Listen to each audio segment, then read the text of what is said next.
NBC Sports, a service of NBC News, presents the seventh game of the 1971 World Series.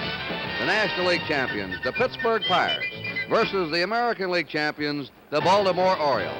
Brought to you by Chrysler Corporation, Extra Care and Engineering. Your host today, your local Chrysler Plymouth dealer. By Right Guard Antiperspirant, the one that's super dry. And by Phillips 66, the performance company. At Phillips 66, it's performance that counts. Hi, everybody. Kurt Gowdy of the NBC Sports Department. Chuck Thompson, the telecaster and broadcaster of the Baltimore Orioles, and Tony Kubek of NBC roaming the stands for you. The two starters are already warming up. Once again, it's going to be Cuellar against Blass. We'll talk a little bit more about them. And we've had a late lineup change. It could be meaningful in this game. The Pirates have just moved Willie Stargell out of the cleanup position and dropped him to number 6. They have elevated Bob Robertson, their first baseman, into the cleanup spot, and they put Manny Sanguillen in the number 5 spot catching. Yesterday, and we've talked to a lot of writers, broadcasters, baseball people who have followed the World Series for years, and they all agree one of the most dramatic World Series games they've ever seen. There were plots and subplots, a real thriller, that 10-inning victory, as the Orioles got back into it. So each team now has fought from behind. The Pirates over in Pittsburgh and Baltimore here, and we're down to the 7th game, and let's look at the starting pitchers now. Going for Pittsburgh will be the man that got Pittsburgh on the winning track in this series, Steve Blass, who pitched a brilliant 3-hitter at Pittsburgh. Blass won 15 and lost 10. He's typical of the Pittsburgh staff. They're trying to do it with 10 and 15 game winners against all the 20 game winners the Orioles have, and the Pirates have more than held their own. Starting for the Baltimore Orioles will be their 20 game winner, their crafty left-hander, 34-year-old Mike Cuellar, and Blass defeated him decisively in Game 3 of the World Series at Pittsburgh. So it's Cuellar against Blass for the championship. Both bullpens will be loaded, as you all know. And now let's get the slants from Baltimore's Chuck Thompson.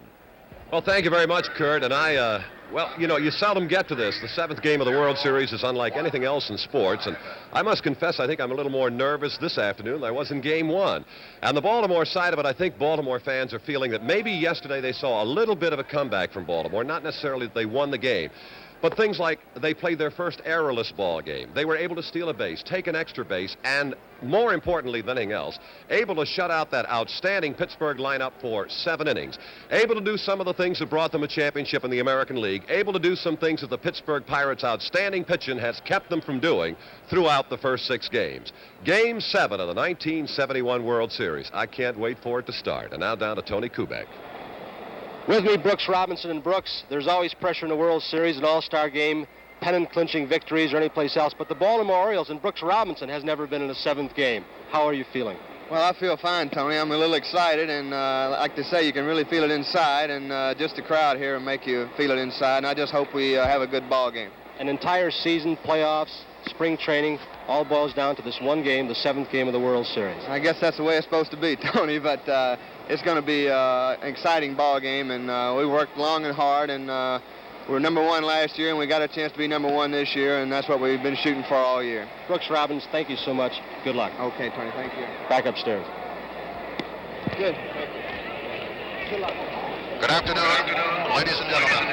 Welcome to Baltimore's Memorial Stadium for the 7th game of the 1971 World Series. Here are the official lineups. First, the National League champion, Pittsburgh Pirates. Here is the manager of the Pirates, number 40, Danny Murtaugh. Batting first, playing second base, number 30, Dave Cash. Batting second, playing center field, number 15, Gene Clines. Batting third, playing right field, number 21, Roberto Clemente. Batting fourth, playing first base, number 7, Bob Robertson. Batting fifth, Catching for Pittsburgh, number 35, Manny Sanguillen. Batting 6, playing left field, number 8, Willie Stargell. Batting 7, playing third base, number 11, Jose Pagan. Batting 8, the shortstop, number 2, Jackie Hernandez. Batting 9th and pitching for the Pirates this afternoon, number 28, Steve Blass, warming up in the bullpen.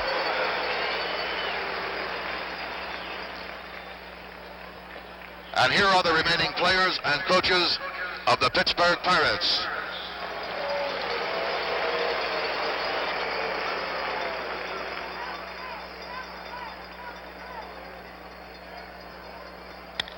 Now, for the American League and defending world champion, Baltimore Orioles. Here is the manager of the Orioles, number 4, Earl Weaver.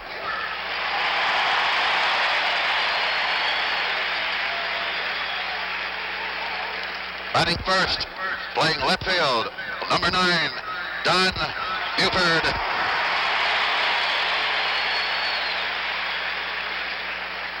Batting second, playing second base, number 15, Dave Johnson. Batting third, the first baseman, number 26, Boog Powell.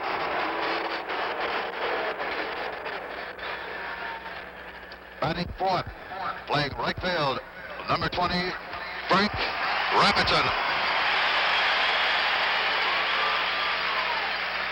Batting fifth, playing center field, number 14, Merv Redmond. Batting sixth, playing third base, number 5, Brooks Robinson. Batting seventh, catching for Baltimore, number 10, Elrod Hendricks.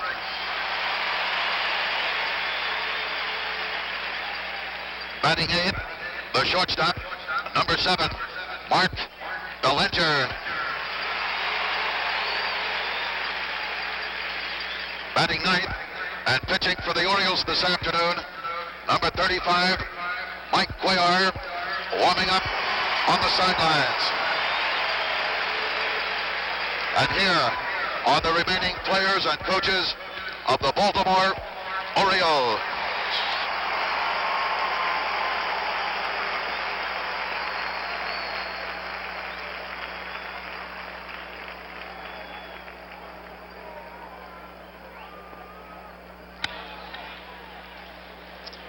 Ladies and gentlemen, please rise for our national anthem, which will be played by the 1st United States Army Band.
wondered the shot of Elrod Hendricks while he had the bat in his hand. He was simulating a batter as Cuellar warmed up.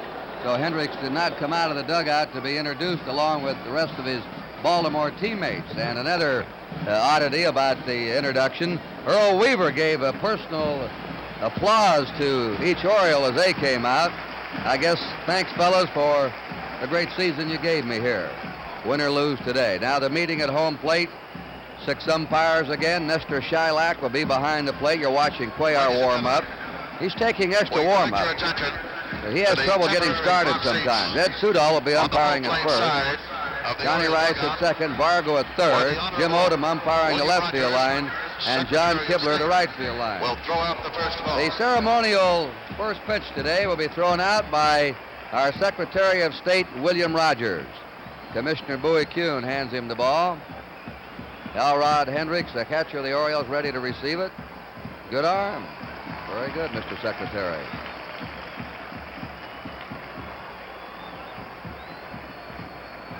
Once more. Uh-oh. I guess that's the Secretary's blooper pitch. Well, the 7th and final game of the 1971 World Series being brought to you from Memorial Stadium in Baltimore as the Pittsburgh Pirates meet the Baltimore Orioles.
On the flag.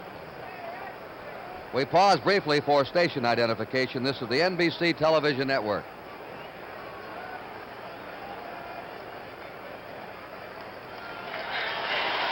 All right, the Orioles taking the field. Chuck Thompson will set him up defensively. Let me say, though, that the wind is a big factor today. A strong wind blowing from first toward third.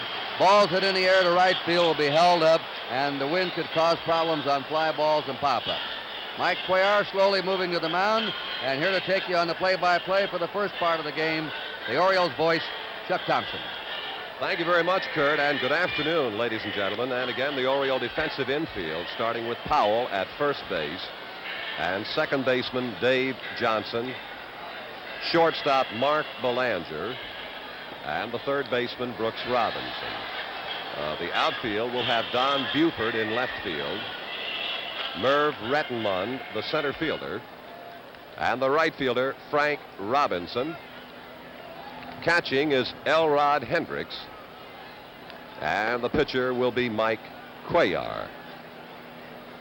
Cuellar, who started Game 3 in the Three River Stadium in Pittsburgh and had control problems, walking 6. But if you were with us through the warm-up and pre-game show, you heard manager Earl Weaver make the statement that he would take from Cuellar again today what he got in Pittsburgh, meaning that through 6 innings, but 2 runs. And, of course, the Pirates broke the ball game open in Pittsburgh against Cuellar on a walk and error, and then Bob Robertson with a booming home run. And that may have had something to do, Kurt, with manager Murtaugh's thinking and the last-minute shuffle in the lineup that knocked Stargell out of the number 4 spot and replaced him with Bob Robertson and moved Manny Sanguillen from the number 7 position, or rather the number 6 position, up to the number 5 spot and dropped Stargell down into the number 6 position. Well, here is Dave Cash. And that's the season average, and in this World Series, he is a 154 hitter with 4 hits and 26 trips, and against Cuellar, he went 1 for 3. We're underway on the strike call. And speaking of strikes and strikeouts, Cash in 26 at-bats in this World Series, has not struck out. And he is the only regular without a strikeout. 1 ball and 1 strike. For those of you who did not watch Cuellar in Game 3, he possesses a full repertoire of pitches. He has the good curveball. He has one of the better screwballs in baseball, a fastball, and a slider. To Brooks Robinson, and that will be the first out in the final game.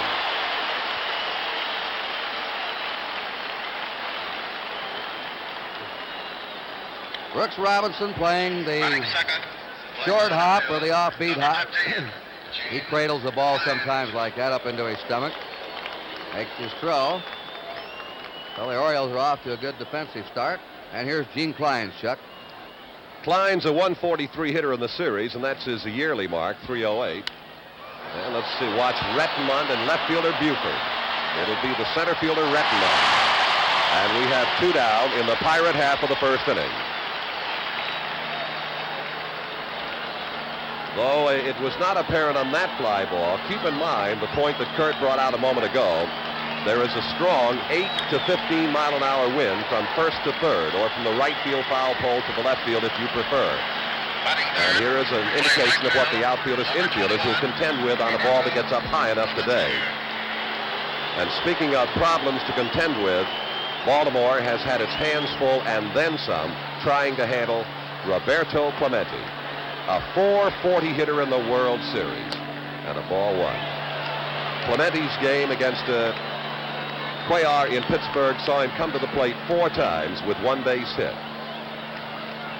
And Clemente has done it all for the Pirates here in the 71 series. 2 balls, no strikes. By that I mean he has a pair of doubles. He also has a triple. He has a home run. He has knocked in 3. He has 11 base hits in 25 trips to the plate.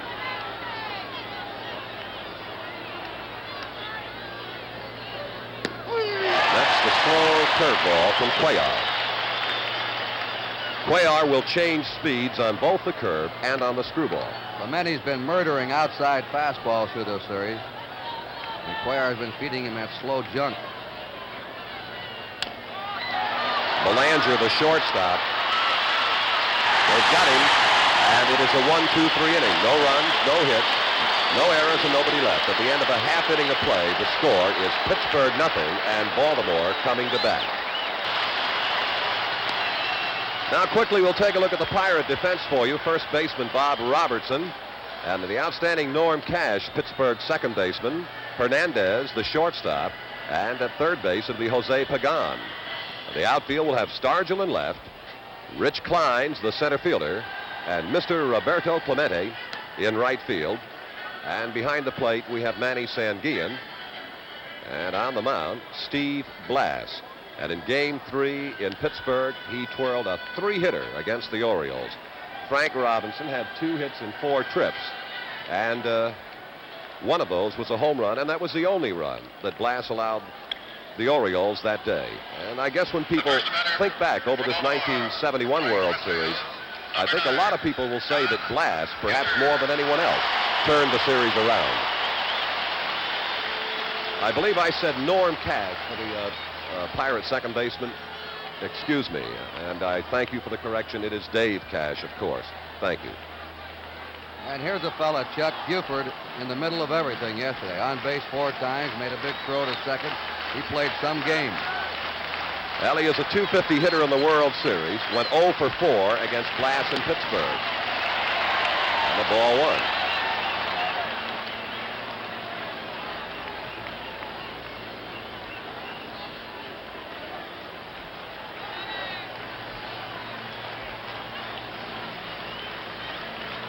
One nothing to Buford. Ball 2.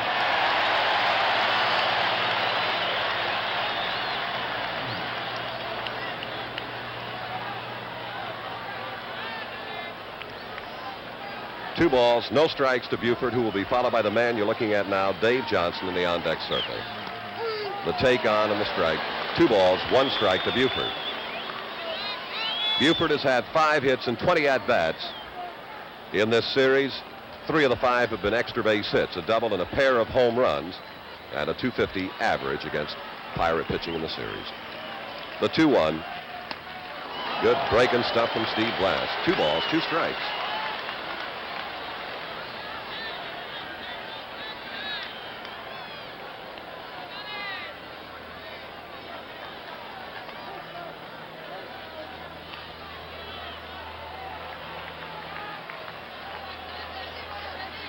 Looked like a shake-off and a couple, huh? The 2-2. And you heard him talking earlier in the pre-game show today that he intended to try and set up the fastball and the slider with that pitch that he just missed with, the slow overhand curveball that fills the count 3-2 to Buford. He missed again. A leadoff walk to Buford. In his complete game victory in Pittsburgh, Blass walked only 2 Orioles. Now he walks leadoff hitter Buford. To talk to the Pittsburgh players, their manager and coaching staff, they think a lot of Dave Johnson. They all respect him. They think he's the most underrated player in the Baltimore lineup. Very high in praise of him. Kurt, I think I would agree with that appraisal of Dave Johnson. He certainly does not or has not gotten the credit that he has deserved as an Oriole. That was a fastball and a count ball 1 now to Johnson. His series batting average is 174, 4 hits and 23 trips. And when last he faced Blass in Pittsburgh, he was 0 for 3. And of course, he had a very big hit for Baltimore yesterday. That's the lead of Buford at first.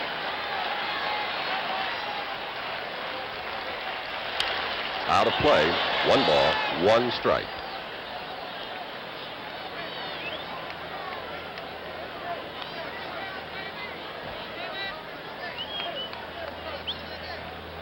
The on-deck batter, Boog Powell. And the Oriole bat boy, Jay Mazzone. I think all baseball players, particularly the American League players, and I think if you had the chance to talk to the Pirates in this World Series, would have nothing but great praise for the Oriole bat boy, Jay Mazzone.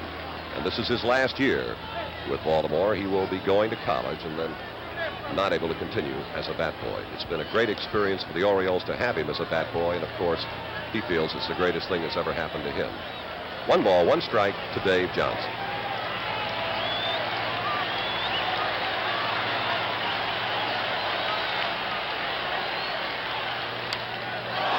The bunt.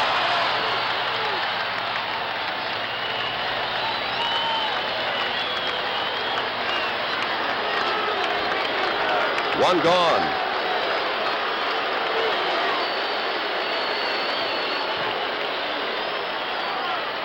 You have mentioned, and any baseball fan, of course, only too well aware that the 7th game of a World Series is just like no other game that you're going to see. Expect the unexpected. And here now, Boog Powell. Boog in his game against Blass in Pittsburgh was collared 0 for 4. In the series, 3 for 23, an average of 180, and he has knocked in only 1 run in this 1971 series. Strong has been the Pittsburgh pitching. That's the curveball from Blass. Beautifully thrown in the strike zone.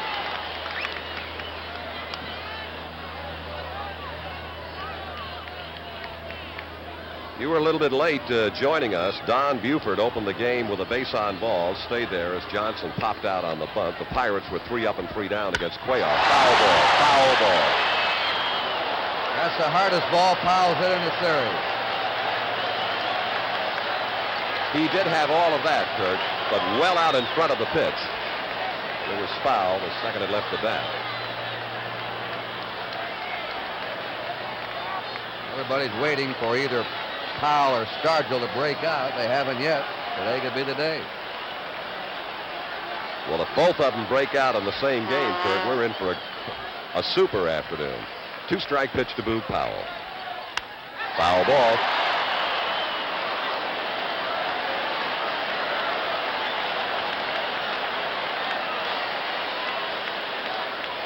You see the wrist bandages on Boog Powell, and you know about his hand problem. And he does it a lot, hurts it, re-injures it, checking a swing. But truthfully, he does that right wrist more harm sliding than any other way. He just cannot avoid putting that hand down, and he gives it an awful jar every time he slides. The Orioles have given him all sorts of things to carry in that hand as a base runner, and he still puts the hand down. 2 strikes to Powell. 1 out. Buford at first. Look now. 1 and 2.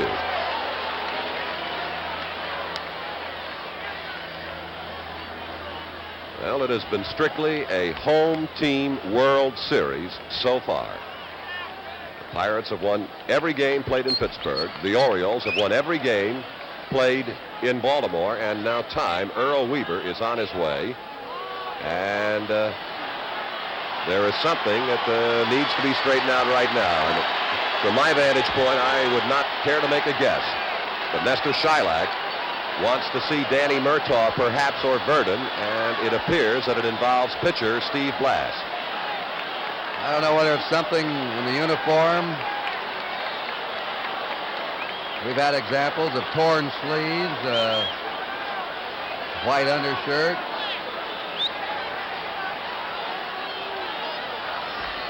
Now Murtaugh and Blass, it is something to do. Weaver's pointed out something, and Shylock's agreed with him. There's Earl Weaver going back to the Baltimore dugout.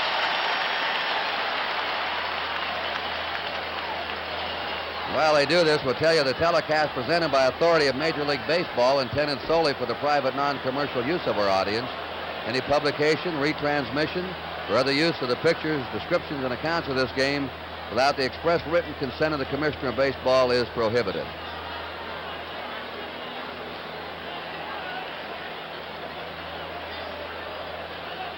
They kept looking at the mound, Chuck. I wish I could make the intelligent guess, but I really can't. And I think perhaps the best thing to do is just wait until we get the information from downstairs, and then we'll definitely know what this protest was all about. Now, Blass has asked for a couple of, warm-up tosses. I wonder if Weaver was arguing that he was standing off the rubber. I had thought about this, but let's wait for verification. Alan Roth is getting some information for us right now, Kurt. And now Weaver is on his way again.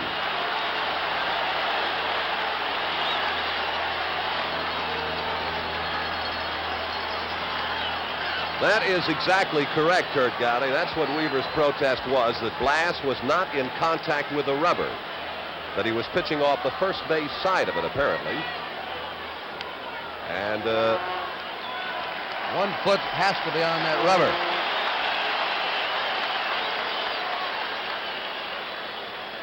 I'd like to, perhaps a little later, if we have the opportunity to get Tony Kubek's viewpoint on this. I'm trying to think of what possible advantage, other than being in front of the rubber, where you would be, cheating an inch or two in your delivery. But it seemed to me that Blass was more to the first base side of the rubber than in front of it.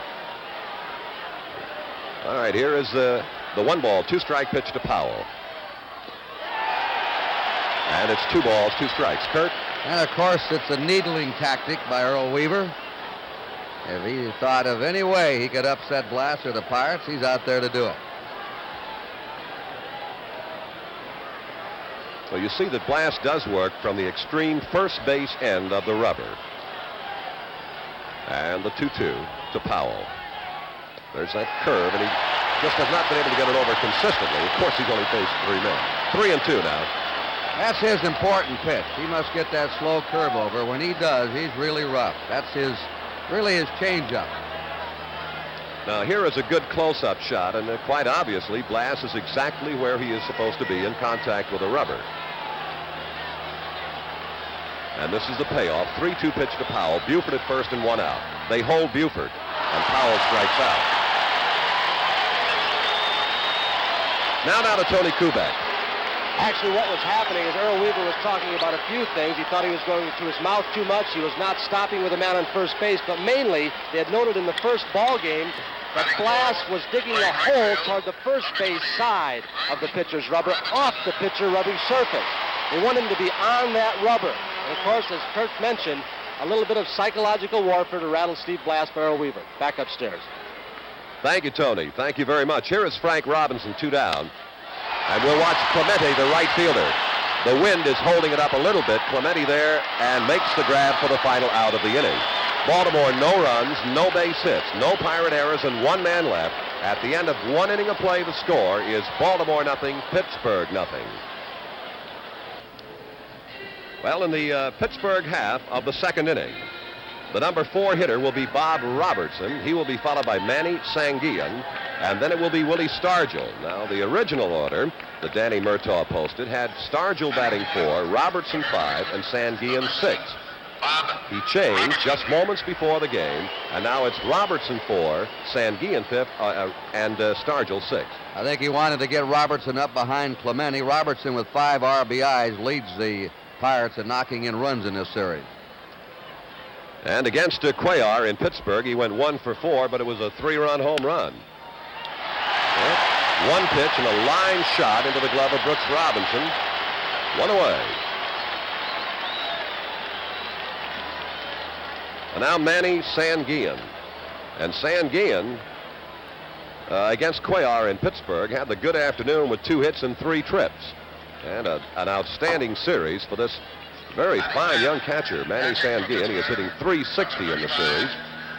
Has 1 extra base hit, a double, and he's also stolen 2 bases.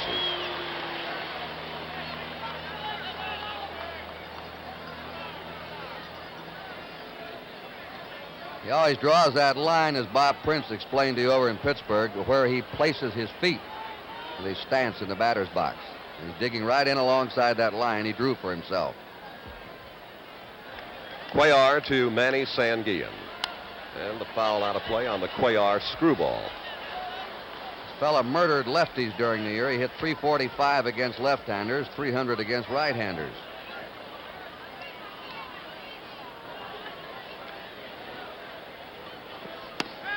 That's the hard screwball from Cuellar. Cuellar, though, is not a normal left-hander. When he throws that screwball, it breaks away from a right-hander. Now the 2-strike pitch to Sanguillen. Out of play.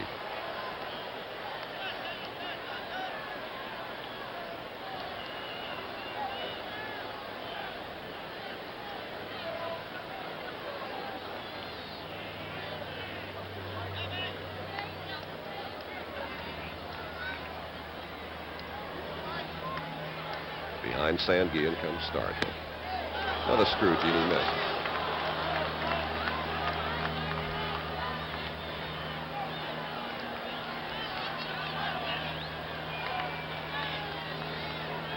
One out, nobody on. 1 ball, 2 strikes to count to Sanguillen. Curveball.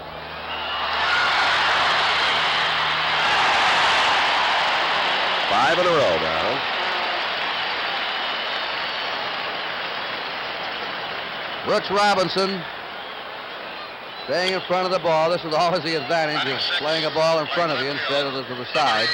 And he knows he's going against an excellent runner to first base, Sanguillen, who made it a fairly close play. And now Willie Stargell. Stargell 4 for 20 in the series, and he was 0 for 1 against Cuellar in Pittsburgh, but he walked 3 times. And now the Cuellar fastball to Stargell.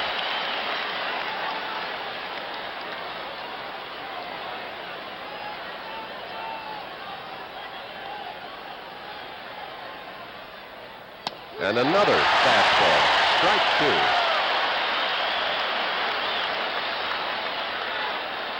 Yesterday, Palmer got Stargell out on fastball. Pagan on deck.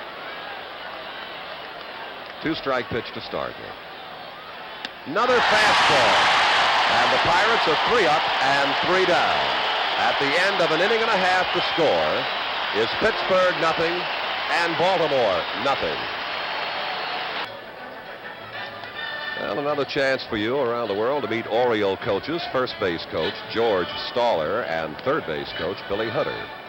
There are over 200 television stations in the United States, 450 radio stations, and 400 American Forces radio stations around the world carrying the 1971 World Series, seen in Taiwan, Canada, Puerto Rico, Venezuela, Colombia, Virgin Islands, Bermuda, Dominican Republic, Hawaii, Alaska, Mexico, United States bases in Germany, Korea, Manila, Panama.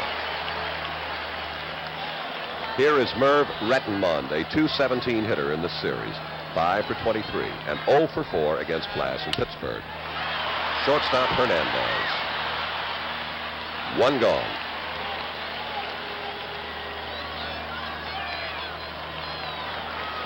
One of the heroes in the Orioles' victory in Game 6 is at the plate now, Brooks Robinson. His World Series average, as you see, right there. No extra base hits, but 5 runs batted in. Good fastball from Blass.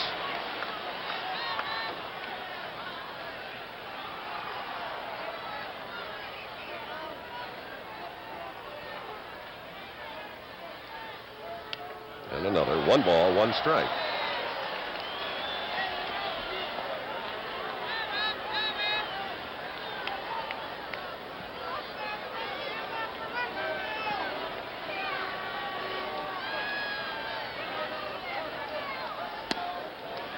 Two balls and a strike to Brooks Robinson.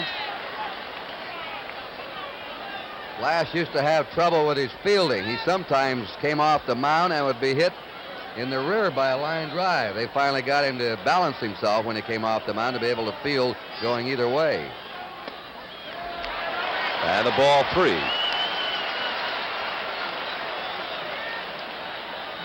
Well, you saw an example in the Dobson game in Pittsburgh that being able to field your position could certainly help, because there were many Pirate shots back through the middle that Dobson merely, he couldn't get himself in position to do anything about. Ball 4 to Brooks Robinson. And walk number 2 issued by Steve Blass.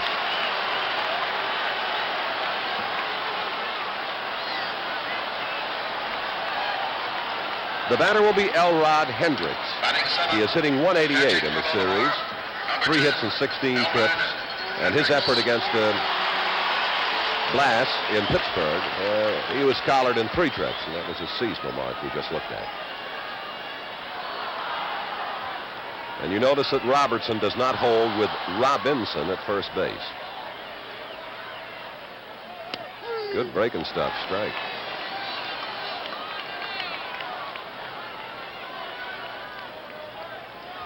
And the Pirates continue to play Hendricks, much in the manner they play a Boog Powell. With a man on base, the shortstop doesn't come over to the first base side, but almost.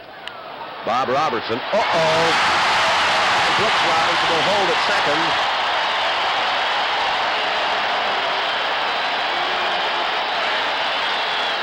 Error to the first baseman, Bob Robertson. Now watch this hop to Bob Robertson. He's been steady as a rock down there. He was watching that second hop. Looked like it skidded on him. It came up higher than he thought it would, but Robertson played. He's going to stand out at first base, and he catches this play right here. Well, in the first 5 games of the World Series, it was the Baltimore Orioles who were, making errors. Yesterday, the Pirates came up with their second. Today, they have come up with only their 3rd error in this series. Cash, beautiful pickup. He's got 1 at second. On to first, he pulled. No, he got him. He got him. Robertson maintained contact with the bag long enough to get Belanger in the double. So at the end of 2 full innings of play, the score is Pittsburgh 0 and Baltimore 0. Frank Oshiak's coaching at third for Pittsburgh. Don Leppert at first. Let's see if we can see the tail end of that double play. Here it is. We were talking about Dave Johnson. This Cash kid's been playing great ball, too. In the middle part of double plays. Now here he is starting one. Over to first. Now watch Robertson's foot. Is it on the bag? Looks like it was on the inside part of the bag. He wasn't pulled off, and the Pirates got a big double play. He definitely did maintain contact with that bag all of the time, Kurt. That's the 7th Pirates double play of the World Series. 5 have been made in the infield.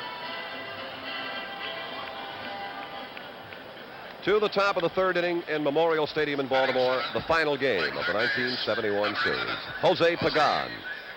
And Pagan in the series, a .250 hitter, and that's his seasonal mark you're looking at right now. And against Cuellar, Pagan had a good ball game. He had 2 hits and 3 trips.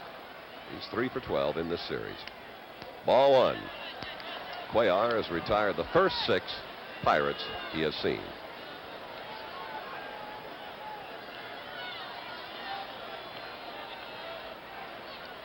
The curve.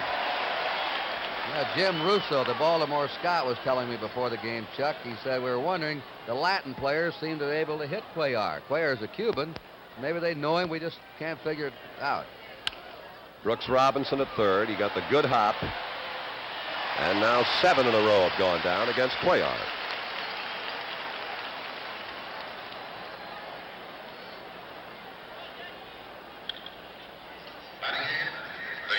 Shortstop Jackie Hernandez. And a .267 hitter in the World Series and in the season, .206 as you know. Actually, he's been to the plate 15 times with 4 base hits. He has a run batted in, and he also has a stolen base. Well, he's out of the box, or is he? Hold on a minute. Foul ball. Just a foul ball. And it hit him in foul territory. 1 strike to Hernandez.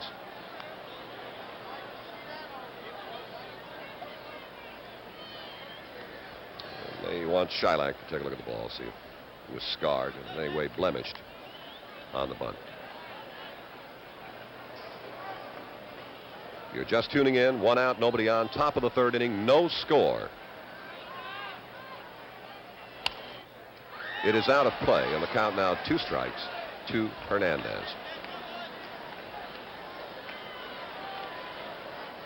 And Cuellar has maintained this sort of a pattern against the Pirates in the early innings. He has gotten ahead of the hitters and stayed there. 2-strike pitch. Out of the ground foul is off the first base side. 2 strikes the count to Hernandez. And Blas will be due behind Hernandez.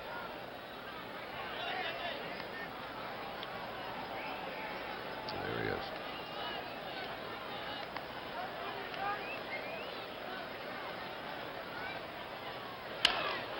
Frank Robinson tracking in right field. 2 down. Well, First Tuesday has changed. It's now Chronologue, and we'll still examine the new and unusual stories that make the headlines. Join Garrick Utley and watch Chronologue this Friday night right here on NBC. Number 28, Steve Blas. Here's Steve Blas. His lifetime batting average in the National League is .135.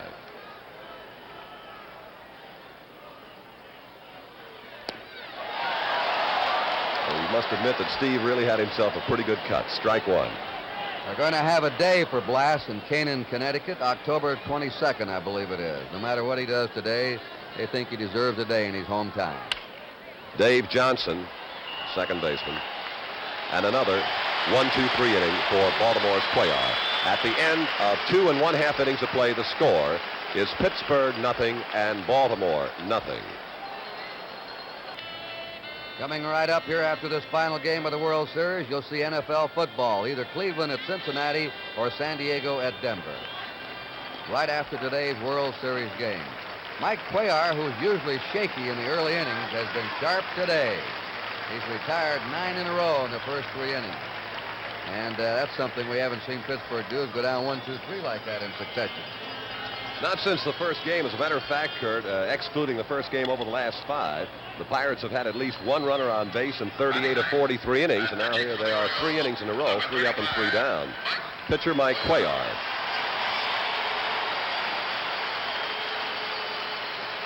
That's the average for Cuellar on the year. Ball 1. Now Blas, who walked but 2 Orioles in 9 innings of a 5-1 triumph in Pittsburgh, has already issued 2 walks. 1-1.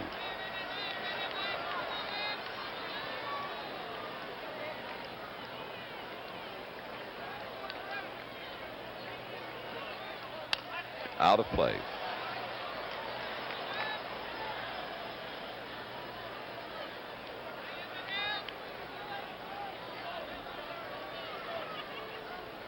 Top of the batting order, that's Buford in the on-deck circle. 1-2 to Cuellar. Blas picks up strikeout number 2. Number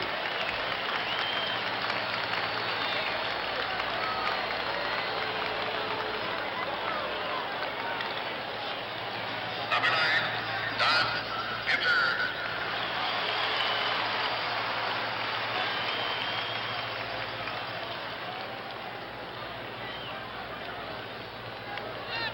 Buford with the outstanding on-base percentage for Baltimore of over 400. And he opened the ball game with a base on balls. Glass just came right after the Birds and held Buford at first, but look out. Behind him, he's all right. Ball one.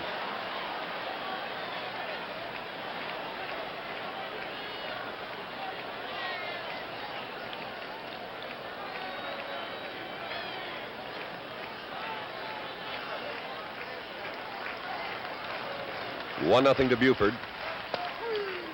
1-1.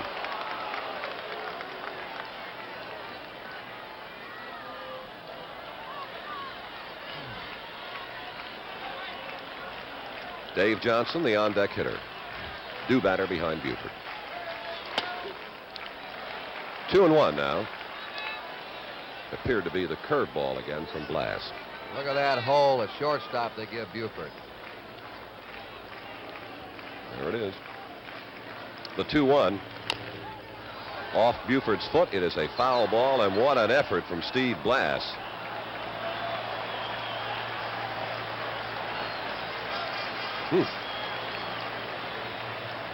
Like the old gas house game. Pepper Martin sliding into a bag. Well, if you'll not do it in the 7th game of the series, you'll not do it anywhere. Fine effort from Blass. The count, 2 balls, 2 strikes to Buford. And Steve seems to be okay.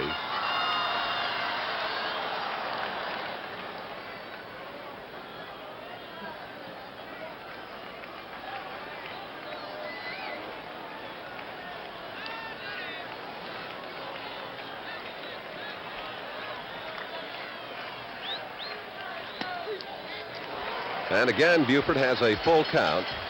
3 balls, 2 strikes, 1 out, nobody on, and no score in the last of the 3rd, game 7. Foul ball.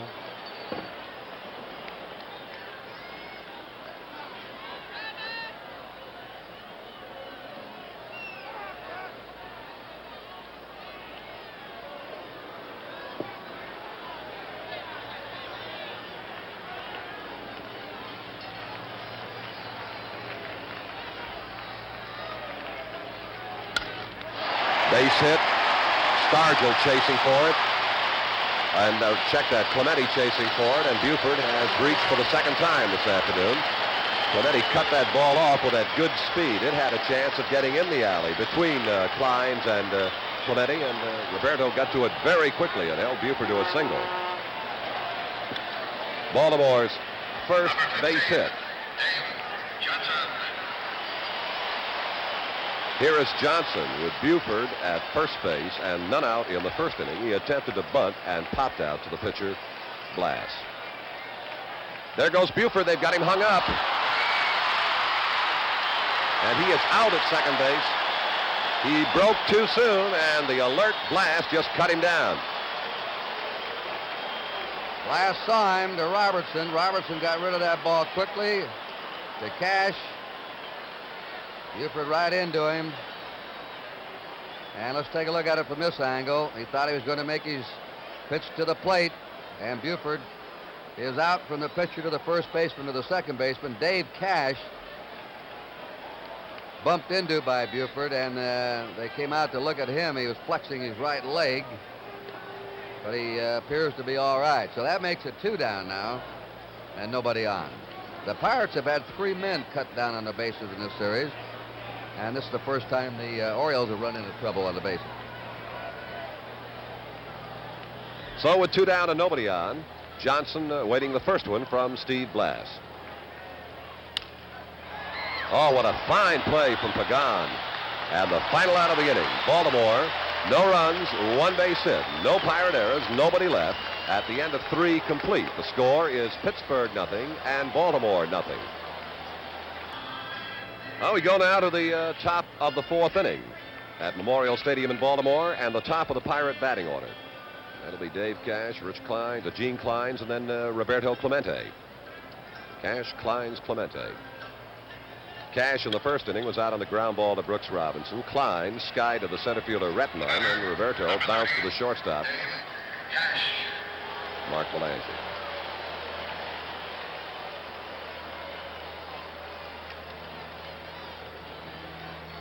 So the Pirates now start the second go-round against Cuellar. Strike one.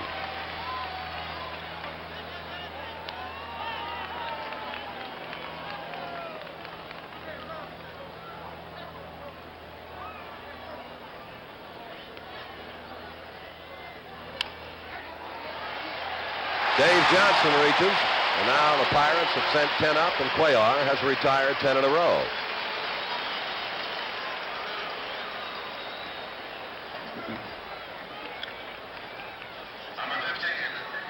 Here is Gene Kleins in the first inning against Miguel Cuellar. He flied to center fielder Retmond. Had the dandy year at 308. Speed to burn. Oh, he could fly. Bunt effort, Cuellar. Fair hand.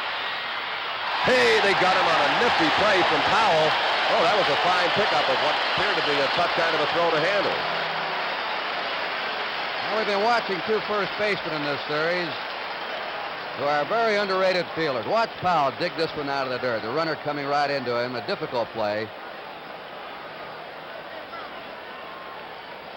Up he comes. Powell and Robertson add a measure of excellence to each of these infielders. And what a great shot of that catch from Boog Powell. Here is Roberto Clemente against Cuellar in the first inning. He grounded to short.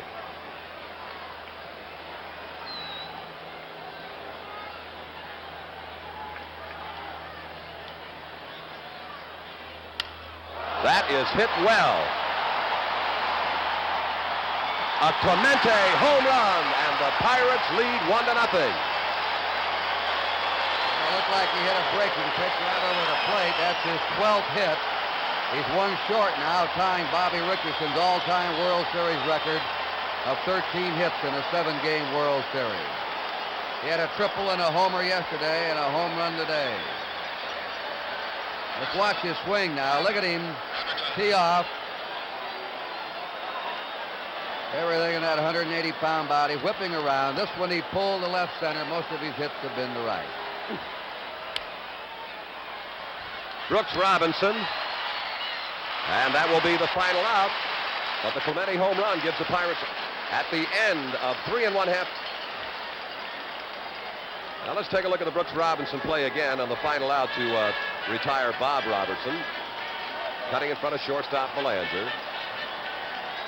And the recovery in the throw to first. And so at the end of 3 1/2 innings of play, it is Pittsburgh 1 and Baltimore nothing. The NCAA and NBC have been partners in numerous events through the years, and the association continues with a prestigious Collegiate Basketball Championship, another World Series event that will be seen on NBC next March. I noticed when Clemente went to his position in right, he's got quite a rooting section out there in right field. There are a few hundred Pittsburgh fans right above him, and they gave him a standing ovation. They have Pittsburgh banners and caps on out there. And if he doesn't deserve one, I'd like to find somebody who does. That's a ball one to Boog Powell. There are a lot of adjectives you could use to describe Roberto Clemente. He just lets that bat and overall brilliance do it for him in all departments of baseball: throwing, running, fielding, hitting. Let's see if it stays in play. Coming on is Pagan. Look out, and he could not get to it. And as we have mentioned and have shown you, the Pirates overshift on Powell, of course, gave Pagan a tremendous amount of real estate to cover in an effort to get near that foul ball.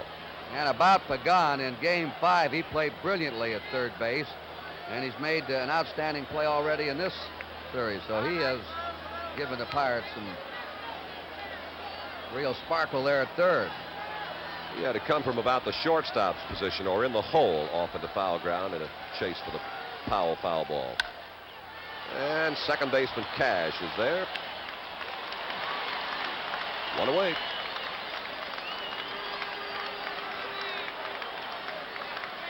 And now Frank Robinson, who flied to right fielder Clemente in the first inning. Number 20, Frank Robinson. Those are the figures on Frank Robinson in this World Series. 2 home runs, 2 runs batted in. It'll be out of play. Strike 1.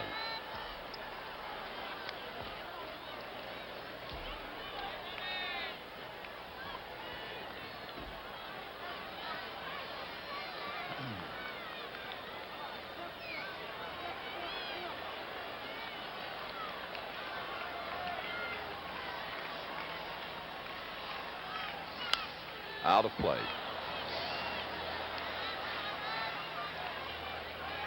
On deck hitter Rettenmund.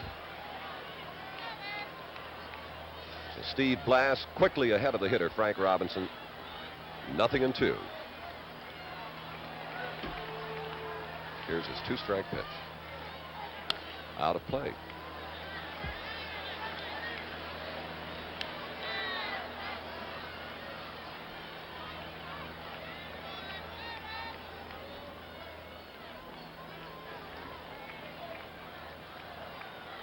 Both Blass and Cuellar pitching 1-hitters through the opening innings. The 1 hit off Cuellar, the home run by Clemente accounting for the Pirate. Beautiful curveball from Blass. And he picks up strikeout number 3, his 3rd strikeout. This is an important pitch for Blass. This is a slow curve, and he uses it as his changeup. He was having trouble getting it over in the first couple of innings, but he had Robinson way off his timing. Now, if he gets this pitch over, along with the fastball he has in a slider, he's going to be tough. Here is Merv Rettenmund with 2 out, nobody on. And Chuck, all the Orioles have told us that Blass has had the best stuff of the Pirate pitchers they've hit against. Absolutely. 1-0 to Rettenmund. The Pirates have scored first in 5 of the 7 games. Here comes Pagan. What a pickup and throw. And the Orioles are 3 up and 3 down. At the end of 4 complete, the score is Pittsburgh 1 and Baltimore 0. A reminder to all sports fans that in February 1972, NBC Sports will be in Sapporo, Japan, telecasting the 1972 Olympic Winter Games. Over 30 hours of skiing, ski jumping, cross-country, bobsledding, speed skating, figure skating, hockey. All the events that make the Winter Olympics so exciting. And you'll see it all right here on NBC. And as we were talking about the Winter Olympics in Japan, they just flashed on the scoreboard that the Baltimore Orioles will be leaving Wednesday for a month tour playing Japanese professional baseball team. Well, we go to the top of the 5th inning, and it'll be Manny Sanguillen, Willie Stargell, and Jose Pagan against Cuellar. Out of play. Sanguillen in the 2nd against Cuellar, grounded to 3rd baseman Robinson.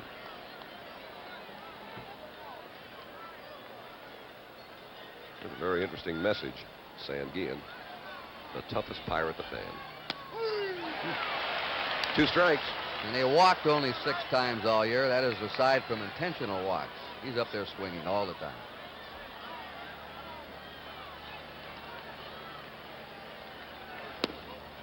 One ball, 2 strikes.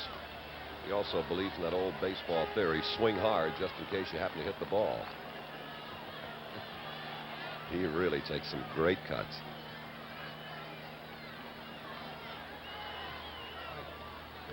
One and 2 to Sanguillen. Watch Rettenmund. He'll not get to it. A base hit for Manny Sanguillen. Hit number 2 for the Pirates.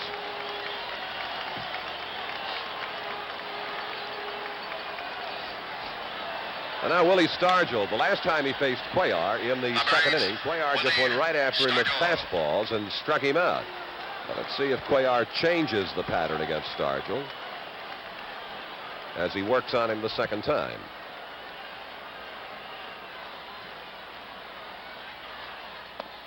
Fastball low, ball 1.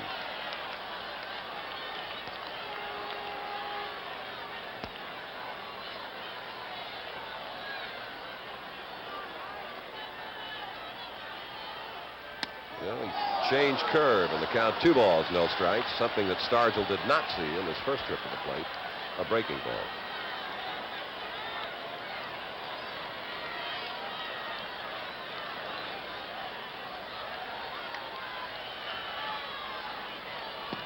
Ball 3. Cuellar now behind to Stargell. Through the early innings, you're well aware, one thing Cuellar did was to stay ahead of the hitters. Now here on the top of the 5th, though he got ahead of Sanguillen, he lost him on the base hit to center, and now trails 3 balls, no strikes to Stargell. 3-1. And I would think this would be a tough pitch for Cuellar to make to Stargell. 3 balls, 1 strike. Nobody out, and Sanguillen at first.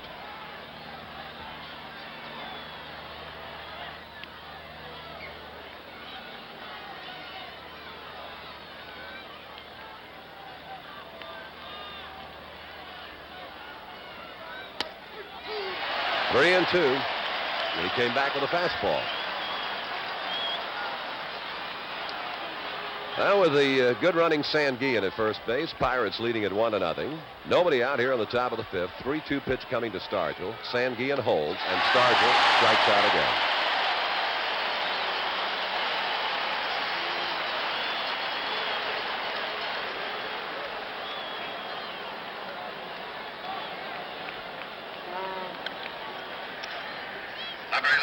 And the batter now, Jose Pagan. Grounded to third base in the 3rd inning.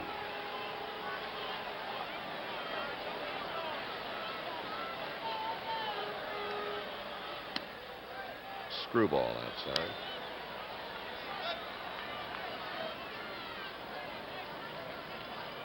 Base runner Sanguillen at first. Now the 1-0 pitch to Pagan. Belanger. Yes, sir. The call at second base is out. Belanger has unusual range, and he really gets over here in the hole. Hernandez made this kind of a play over in Pittsburgh. Look at that throw right there. Just in time. Sanguillen argued, but he's there. Here comes Sanguillen into the bag.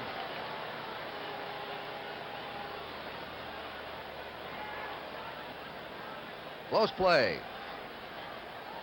So there are now 2 down in the Pirate half of the 5th inning, and Hernandez, who fly to right fielder Frank Robinson in the 3rd.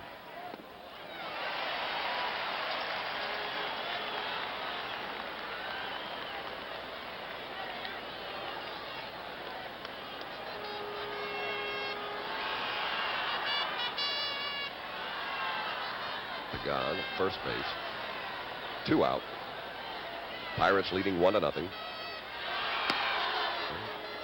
Hernandez refused to chase that one. 1 ball and 1 strike.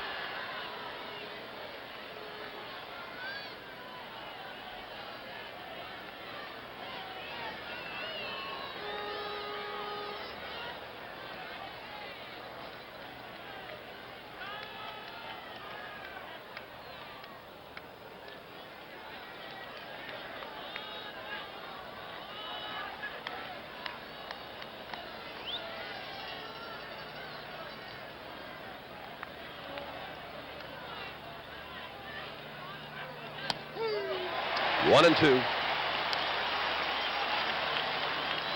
And those of you who watch Cuellar work in Pittsburgh, I'm sure will agree that he seems to be throwing many more fastballs this afternoon than he did in Pittsburgh in Game 3.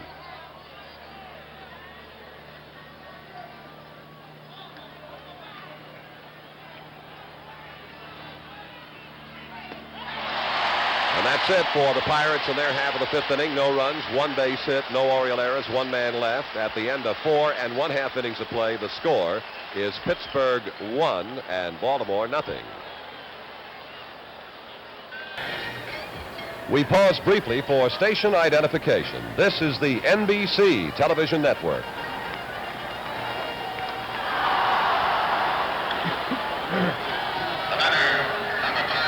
All ready to go to the last half of the 5th inning in Baltimore, and it's with a great deal of pleasure I turn you over again to NBC's Curt Gowdy. Curt?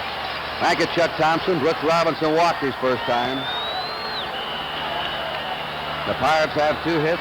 The Orioles 1 hit. That's ball for a strike. Buford has the lone hit. That came in the 3rd inning, a single to right center. Glasses walked 2. He struck out 3. Robinson chasing the outside curve. 0-2 to Brooks Robinson. Ellie Hendricks on deck, and then Mark Belanger. Hendricks.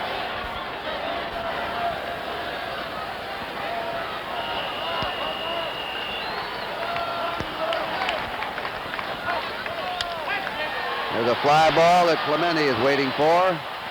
1 down.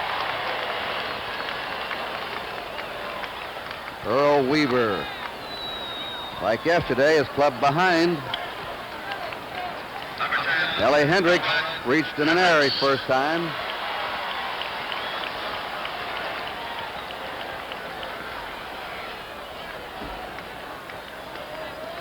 He's 3 out of 17 in this series. Aside from Buford, when he switch hits, the Pirates have stopped the Orioles' left-handed batting. Powell and Hendricks. And they have that shift on again.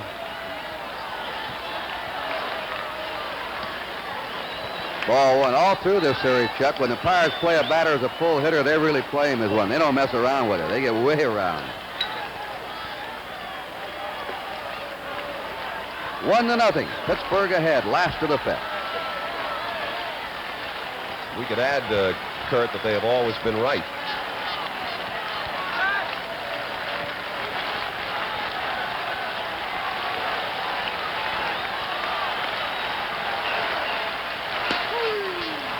A ball and a strike to Hendricks.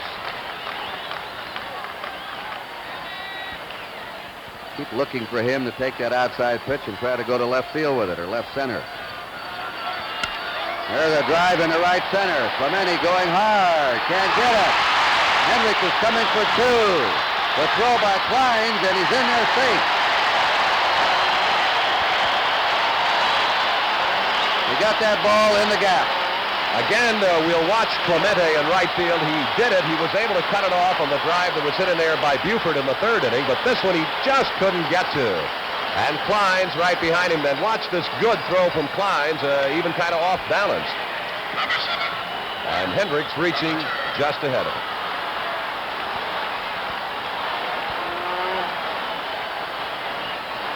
Mark Belanger wrapped into a double play his first time. Hendricks at second. 1 out. Pittsburgh ahead 1-0.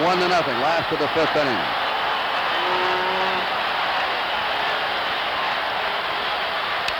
Fly ball, straightaway center. Kleins backing up.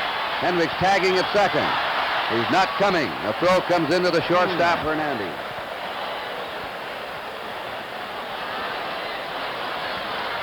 Two down, and Mike Cuellar will be up. He struck out his first time.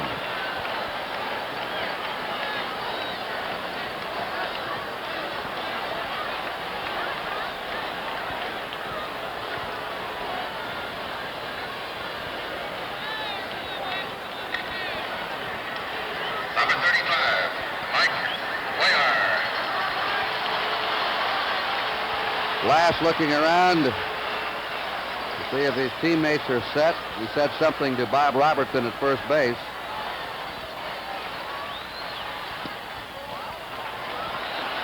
One ball, no strikes. Cuellar is not what you'd call a good hitting pitcher, Kurt, but he's kind of dangerous. He loves to swing, swings hard, and he can hit the ball with power. He had a grand slam homer against the Twins, I remember, in last year's playoff. Ball 2. 2-0 to the opposing pitcher. Steve Blass. An emotional sort of a fella. Has some good quips.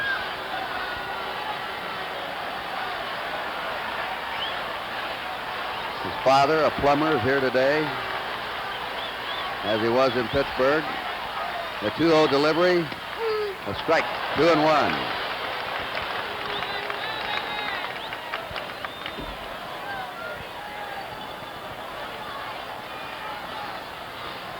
Blass walked Cuellar in game 3. The 2-1 delivery. Strike 2, 2-2 to Cuellar. And we're going to have some warm-up action now in the Pittsburgh bullpen. Luke Walker, a left-hander, loosening up. The first warm-up action we've had today. Walker.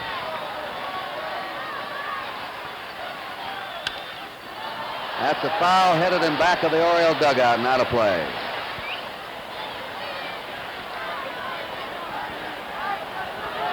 Hendricks going back to second with 2 away.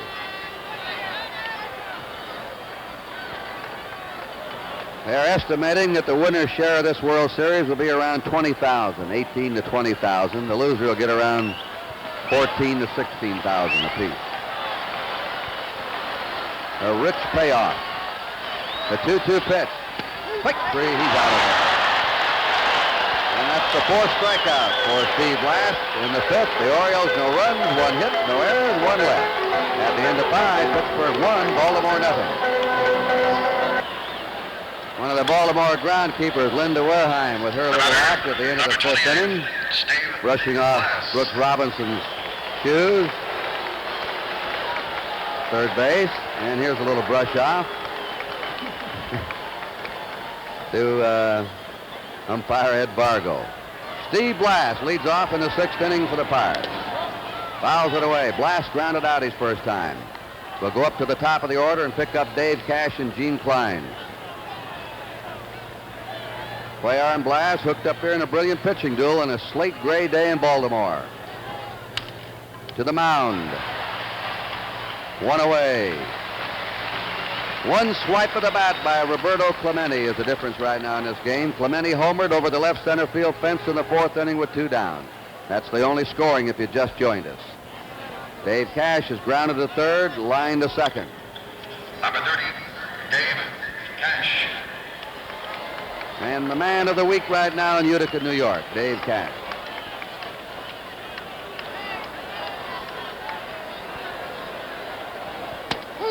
Strike, he hasn't hit much in this series, but he's played his position brilliantly. Especially on the middle of double plays, getting out of the way of rolling blocks. Punches it foul to right field. 0-2 to Cash.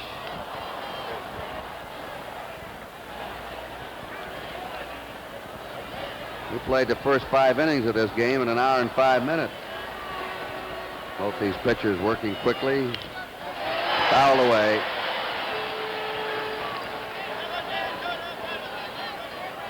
Cuellar, like Palmer, doesn't mess around on the mound. He likes to work in a hurry.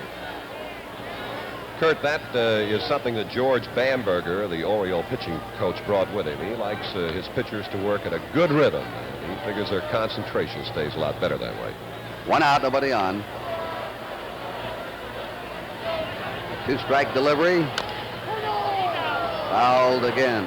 They talk about speeding up the game. The best way to speed it up is what Cuellar is doing and Palmer did yesterday. They really make a game move.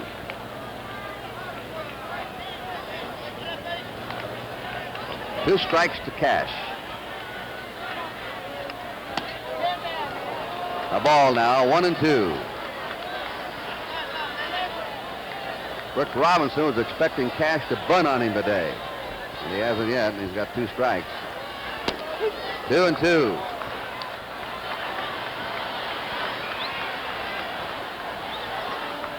Cuellar, 34 years old, a native of Cuba. His teammates call him Crazy Horse. That's his nickname. Struck him out on an off-speed pitch.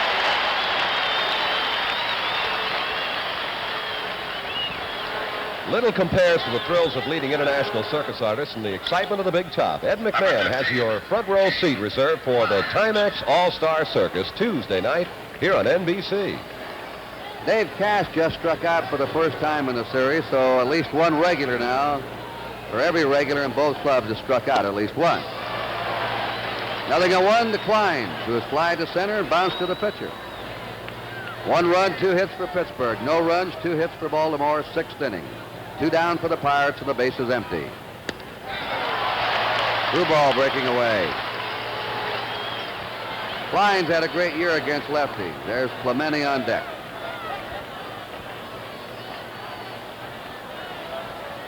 Cuellar's 2-strike pitch. Foul ball.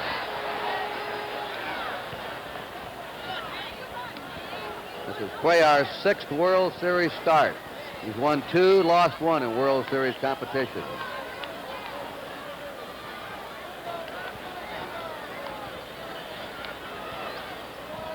He led the Baltimore staff this year in starts, complete games, and innings pitched. Just under 300 innings pitched. 1 ball, 2 strikes. And he and Pat Dobson led the staff in shutouts with 4. 2-2.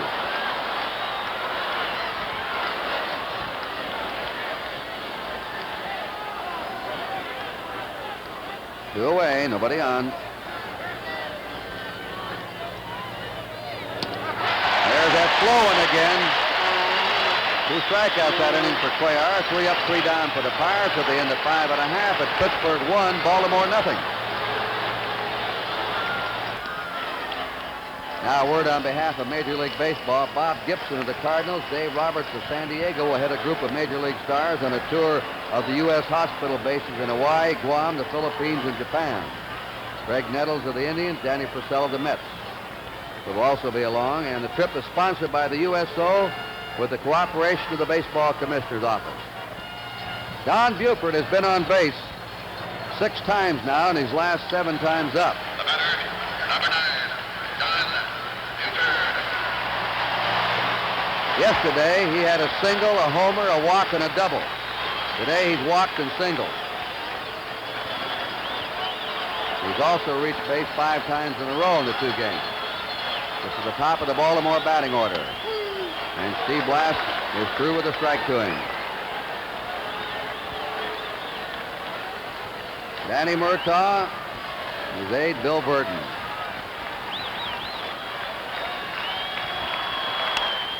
Lashes it foul. 2 strikes to Buford. Well, we finally saw Murtaugh show some emotion yesterday in those late innings. He was very unhappy with the umpiring. He started to prowl that dugout.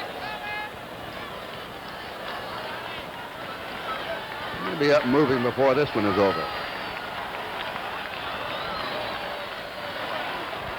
Very solid man, Murtaugh. A ball, 1-2.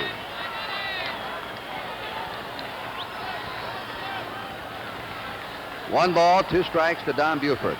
Pittsburgh ahead 1-0. Last of the 6th inning. 2-2 count. Steve Blass once paid for ads in local newspapers in Canaan to try and save Little League Baseball in his area. He thinks it's so important for youngsters. He went out and bought his own newspaper ads and urged the citizens to save Little League Baseball. Foul back. 2-2. That's Dave Johnson on deck.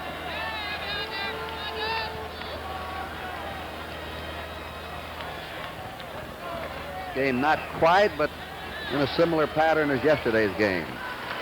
The Pirates grabbed an early 2-0 lead. Today it's 1-0. Oh, a hanging curve. A little high over that plate. The 3-2 count. Blass walked Buford in the first, walked Brooks Robinson in the second. He's not walked anyone since. 3-2 pitch.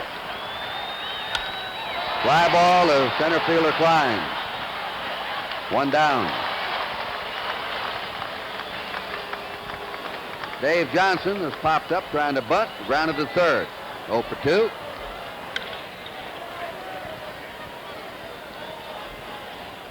Number 15, Dave Johnson.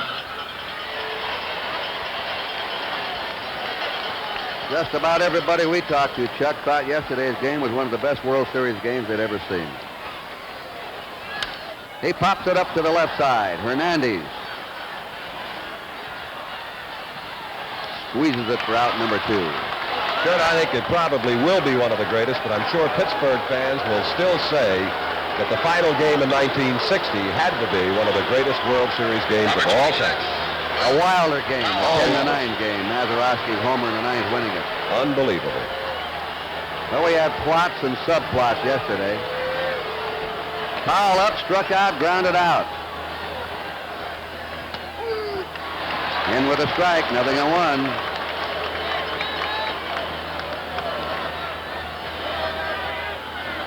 The Pirates leading on Clementi's homer, 1-0. That home run came in the 4th inning with 2 out, nobody on. Curves him away. They still have that shift on for Powell. And the outfield swung to right. The Orioles have 2 down, bases empty.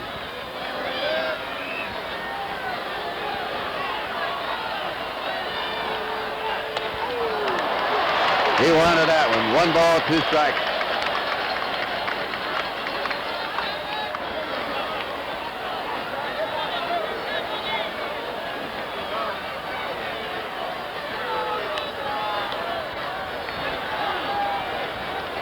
Powell is now 3 out of 25 in the series.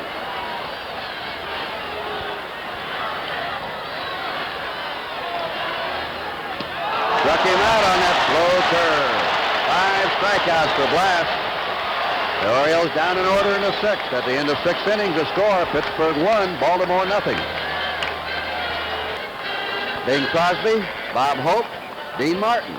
Pretty good lineup of talent in any league. And each will host his own golf tournament that will be seen here on NBC early next year.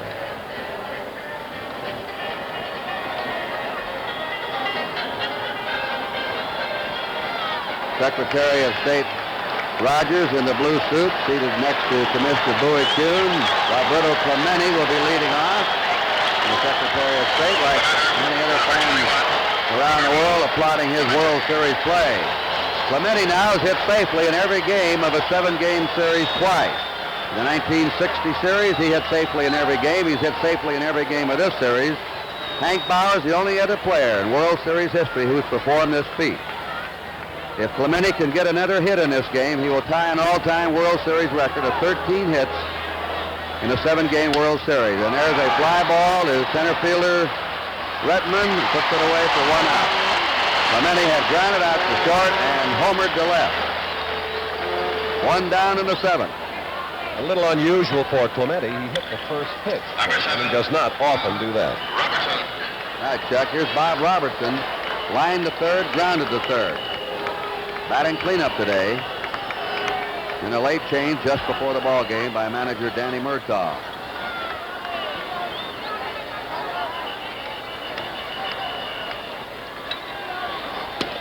Strike, who manages by the seat of his pants and does it very well, thank you.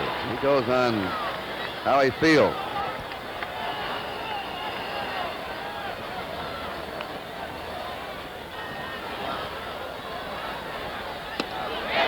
Strike 2. Well, would like to have 1 pitch back in that game, the one he fed Clemente. That's the difference right now, 1-0 Pittsburgh in the 7th.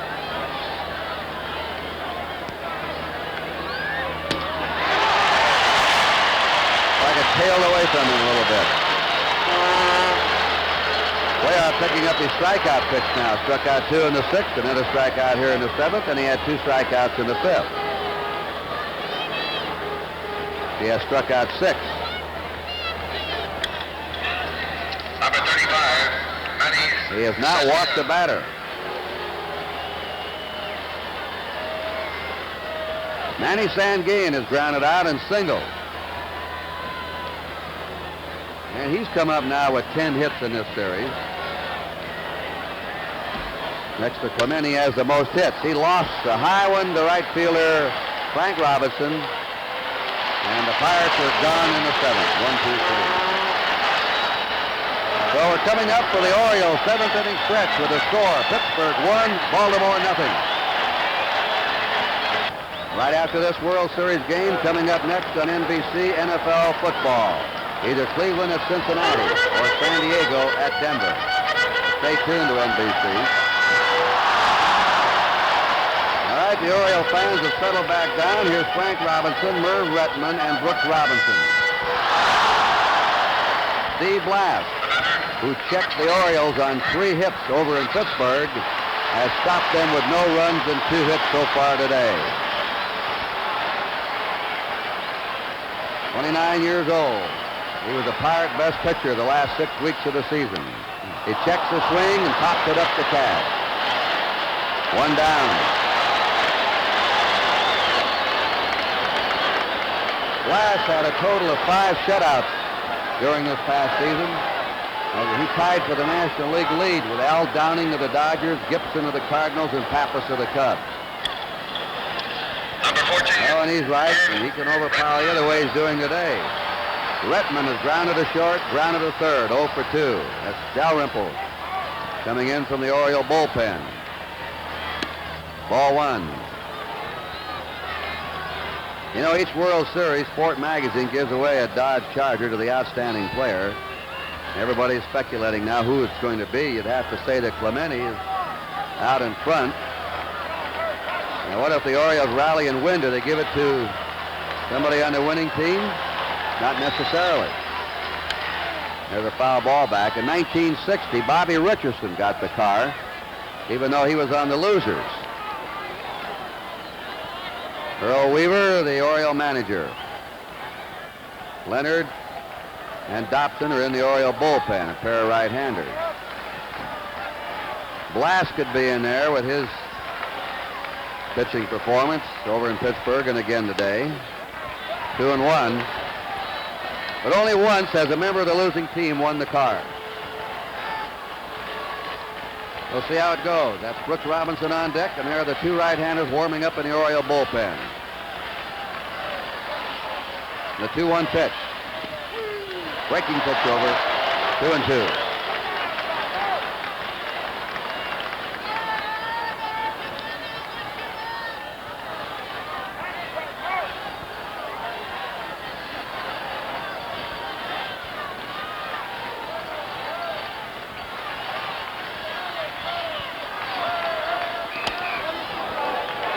Fastball riding out of the strike zone. 3-2.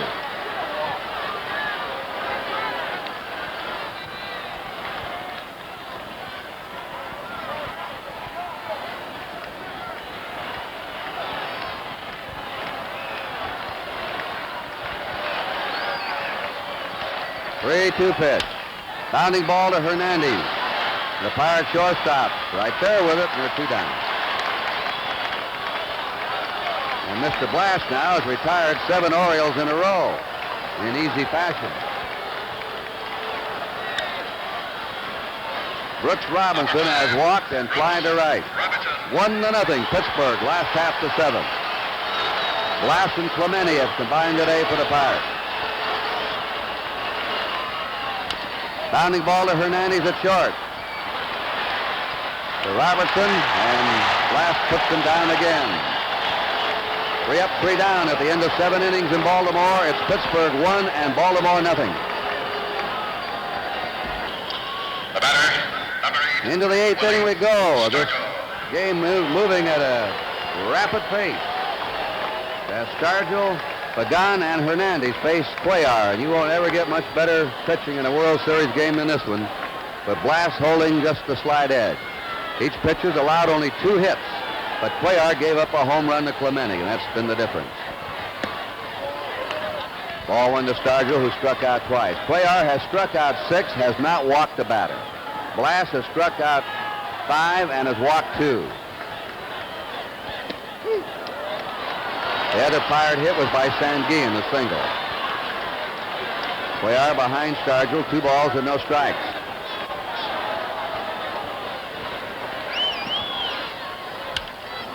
Fouled away. In the last of the 8th, the Orioles have the bottom of their order up. We may be seeing Cuellar for the last time in this game, this inning. There's a ground ball to short, skipped by Belanger into left field. Scargill's on to lead off the 8th inning. A base hit for Scargill, the Pirates' 3rd hit. Pagan is grounded to 3rd, hit into a force play. Pagan.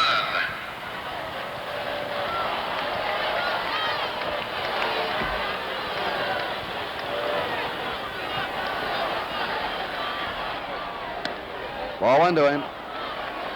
Brooks Robinson at 3rd, Buchtal at 1st, defensing against the bunt.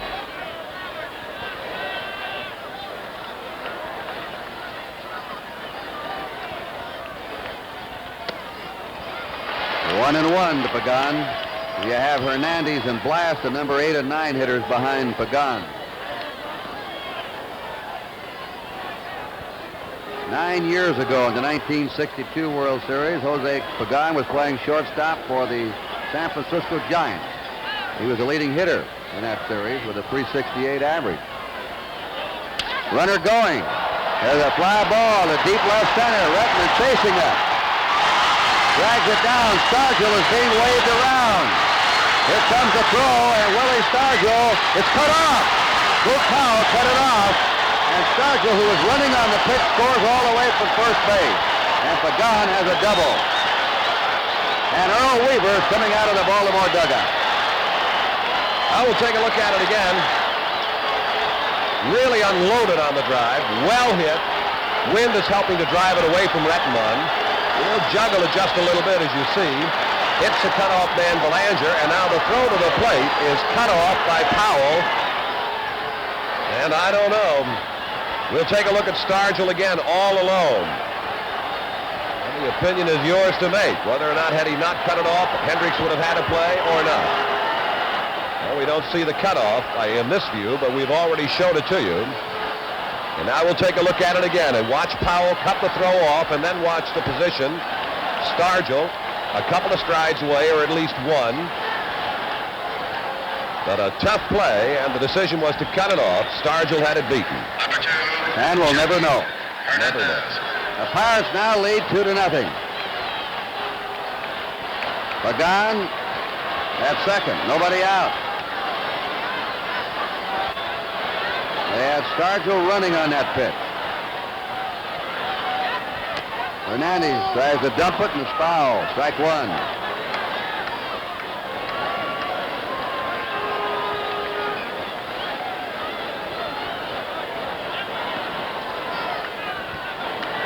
No team has ever won every World Series game in their own ballpark. The Orioles now trailing 2-0. They have a chance to set the World Series history, but they're behind right now. Baltimore won the first 2 games here and game 6 here. The Pirates won all 3 games in Pittsburgh. And no team's ever won 4 games at home in a World Series.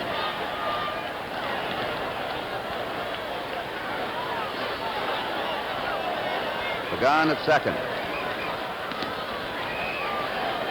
Eddie Watt, a right-hander. Pete Rickard, a left-hander,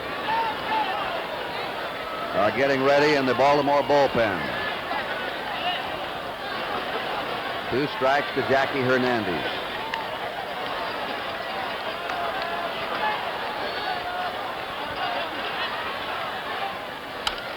Fly ball to Frank Robinson. Pagan is tagging at second. He's holding. Robinson's throw is into Brooks Robinson. Early strong throw by Frank Robinson.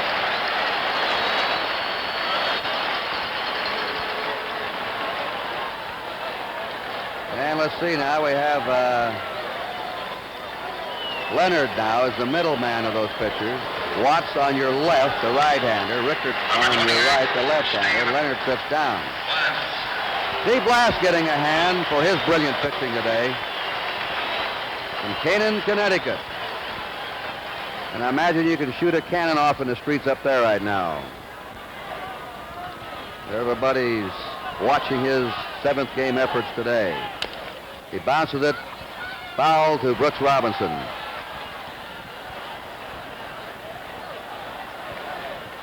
That's Pagan at second, 1 down. The Pirates have just scored again. They lead 2-0 in the top of the 8th. For that matter, Kurt, I doubt that there are many people walking around in the streets in Pittsburgh either. That's right. Quite a few here today.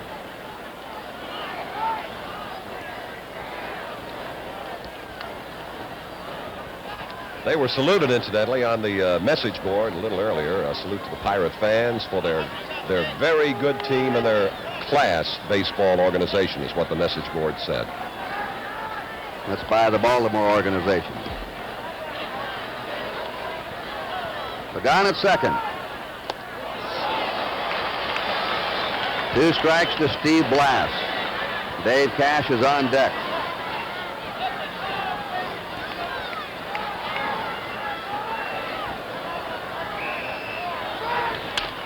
Taps it to Cuellar, who looks Pagan back to second and throws Blass out. 2 down.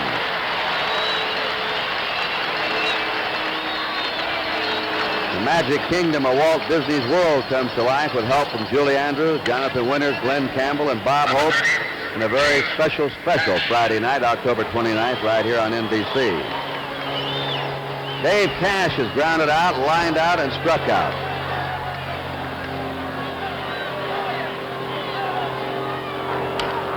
He hits it to Brooks Robinson. Fair ball. Brooks over to first. Low throw. Powell comes up again with a good dig out of the dirt.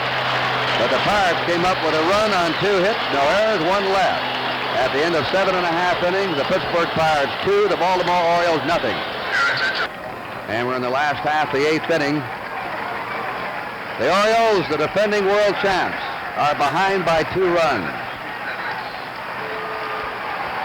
They have 2 innings left now, and Steve Blass has retired the last 8 batters he's faced. And Hendricks has reached in an errand double, a strike. He has one of the 2 hits off Blass. Buford single in the 3rd, Hendricks doubled in the 5th. And again the shift on against Hendricks, with Hernandez, the shortstop, playing in back of second base. Inside a ball, 1-1. The Pirate bullpen is quiet right now.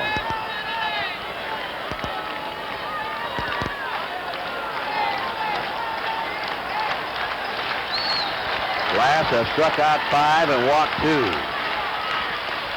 Inside, ball 2. Those walks were early, though. He walked Buford in the 1st and Brooks Robinson in the 2nd. He's not walked the batter since. In the Oriole bullpen, Dobson and McNally are warming up. And that ball is a fair ball. No, foul ball. He called it foul. Foul ball called by the first base umpire, Ed Sudol. 2-2 to Ellie Hendricks. So there are the 2 20-game winners, Dobson and McNally. Yesterday, we had a real oddity of baseball when the Orioles used 3 pitchers and everyone was a 20-game winner in one game. They have a 20-game winner on the mound today and 2 20-game winners warming up in the bullpen. But I think the real story in this series, we'll tell you about it here in just a moment, or what are the real highlights. 2-2 pitch to Hendricks. And he drives a base hit into left center.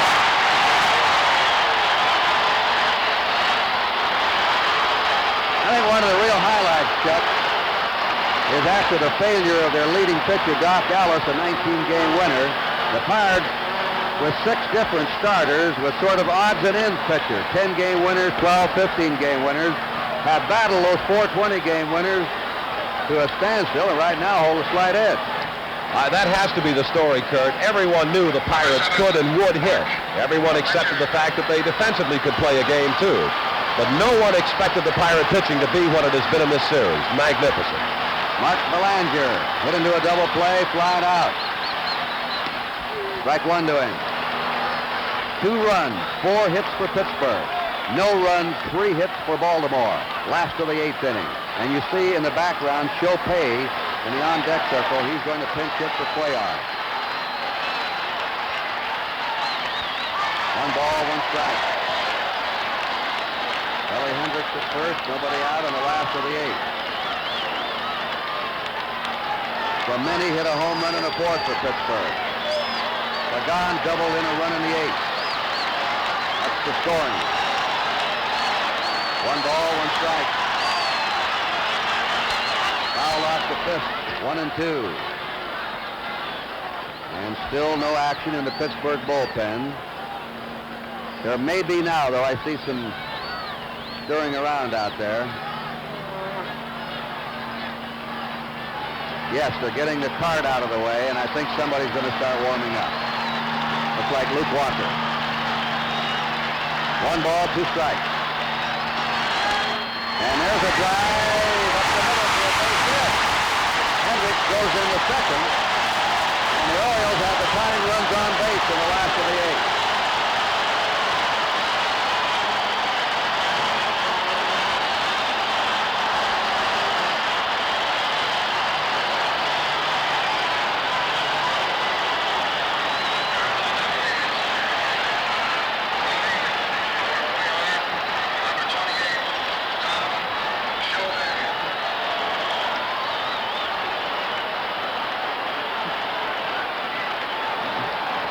Tom Chopay batting for Mike Cuellar.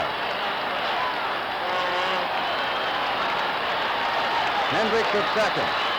Belanger at first. Each team with 4 hits. Back-to-back singles for the Orioles, and the Baltimore fans are roaring now. A ball to Chopay. This is the 5th time he's been up as a pinch hitter in the World Series, which ties a World Series record. He hasn't had a hit in 4 official times.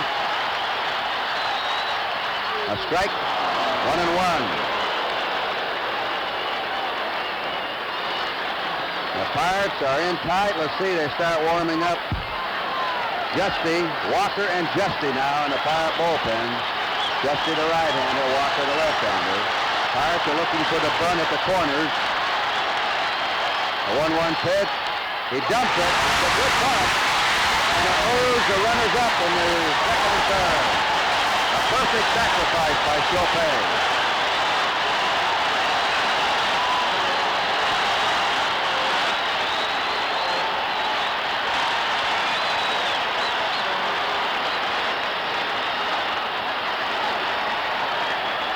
Earl Weaver now sweating it out. Danny Murtaugh signaling to his infield.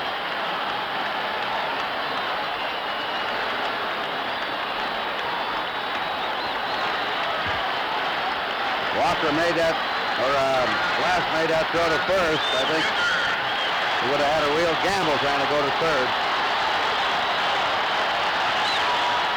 Sanguillen had pointed to third. The catcher calling the play, though. You saw Sanguillen point to third. You thought Glass could have got Hendricks at third. Hendricks is at third now. Belanger at second, 1 out. Foul back by Buford, who's walked, singled, and flied out. 2-0, Pittsburgh. Baltimore's big threat of the game in the last of the 8th inning. There's Hendricks at third, and Belanger at second.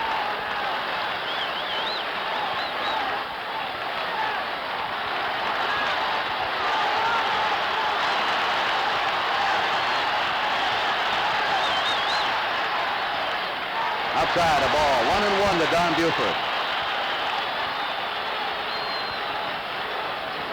And either McNally, the left-hander, or Dobson, the right-hander, will come in and pitch the 9th inning for Baltimore.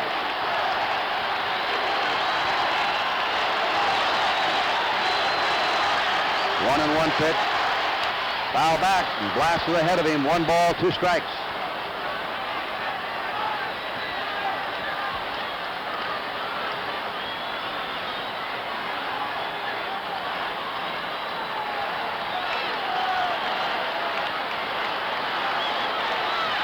Another dramatic game such as we had yesterday.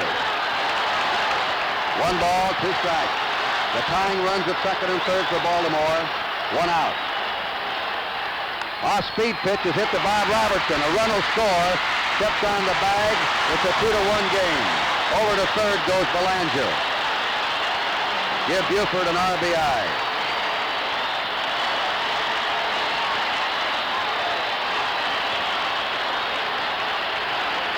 Pittsburgh 2, Baltimore 1 in the last of the 8th inning.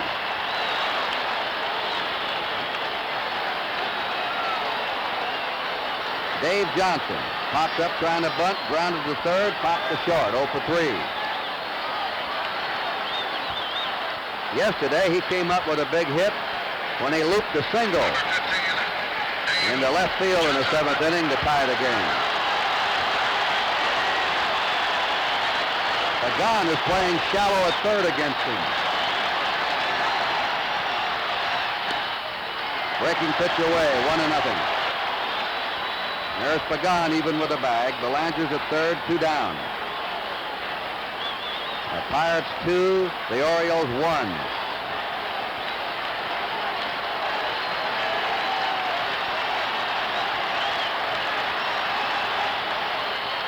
Check swing foul, 1-1.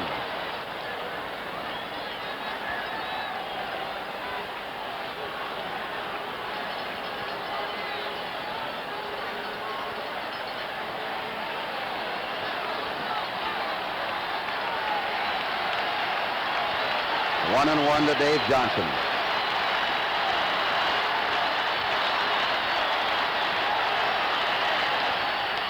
In there, strike 2. 1 ball, 2 strikes. Belanger at third, 2 down.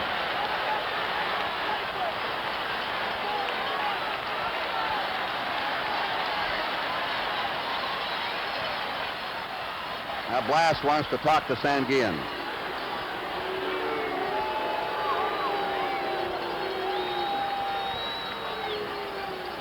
Stay tuned right after this game for NFL football, either Cleveland at Cincinnati or San Diego at Denver, right here on NBC.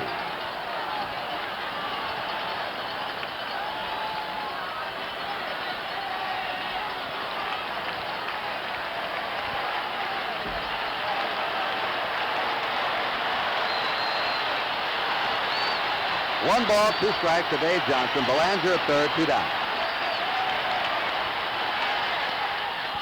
Inside, 2-2.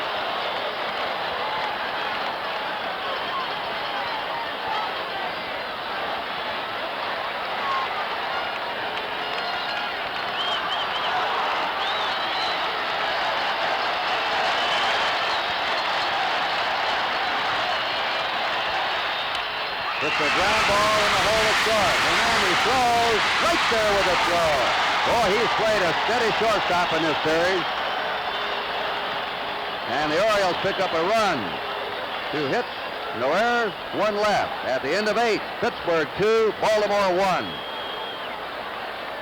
And as Pat Dobson warms up, let's go down to Tony Kubek. Baseball Commissioner Bowie Kuhn has a very special guest in his box today. And Mr. Commissioner, why don't you introduce him to our baseball fans? Tony and fans, we're very honored to have with us today the distinguished Secretary of the United States, William P. Rogers. Secretary Rogers, what are some of the standout and highlights of this ball game for you? Well, I think that Clemente home run has to be the standout today, although the pitching has been great. Blass has been wonderful, and the whole game has been excellent. It's a real pitcher's duel. You know, after yesterday's game, Mr. Commissioner, I thought there was going to be no more drama, but it's right back again today in the 7th game. I think the drama is as high in this as it was yesterday. I don't know if we can stand it much longer. Secretary Rogers, Commissioner Bowie Kuhn, thank you so much. Good to have you here, sir. Great to be here. Great series. Thank you all. Tony. Back upstairs. All right, this is Pat Dobson, who in the 9th inning will face Gene Kleins, Roberto Clemente, and Bob Robertson. A couple of final pro football scores. The Washington Redskins won their 5th in a row, shutting out the St. Louis Cardinals 20-0. And the Miami Dolphins murdered the New England Patriots today 41-3. 2 final scores. Right after this game, we'll have NFL football on NBC. Cleveland at Cincinnati or San Diego at Denver. Gene Kleins has flied out, bounced to the pitcher, and struck out. The Pirates have 2 runs and 4 hits. The Orioles have 1 run and 4 hits.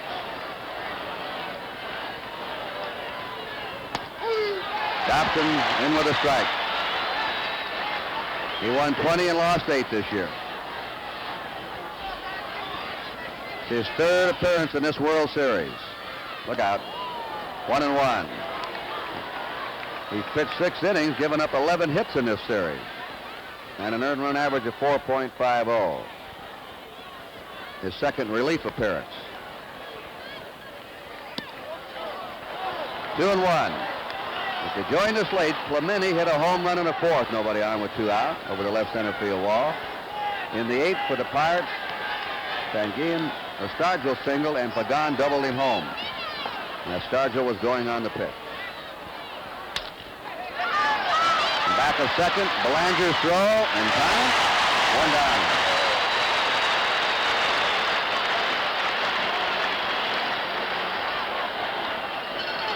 Roberto Clemente coming up.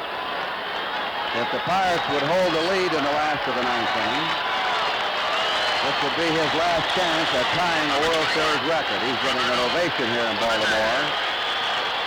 He's been, as he has in his entire career, a total ball player in this series. Running, throwing, fielding, and batting. He has 12 hits. The record is 13 by Bobby Richardson and Lou Brock. They each had 13 hits in a series. 7-game series. Ball 1. to Clemente, who grounded to short in the first, homered in the fourth, flied out to center field in the seventh. And if your Oriole fans are looking ahead, they'll have Powell, Frank Robinson, and Rettman up in the last of the ninth inning.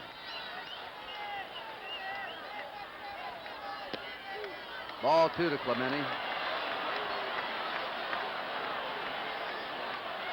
He's had 11 years between World Series, and he's made them count.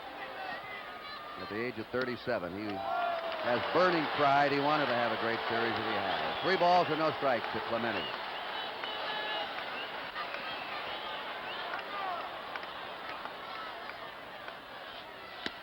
There's a strike to him, 3-1.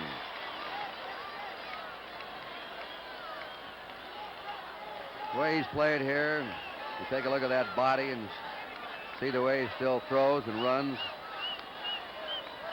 He should play for another 2 or 3 years at least, unless he gets some hard luck injuries. 3 balls and a strike. 3-2 now.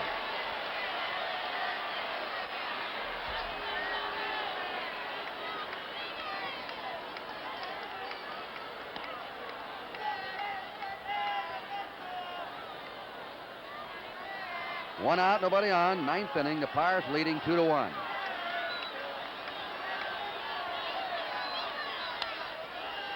And a foul, 3-2 to Clemente.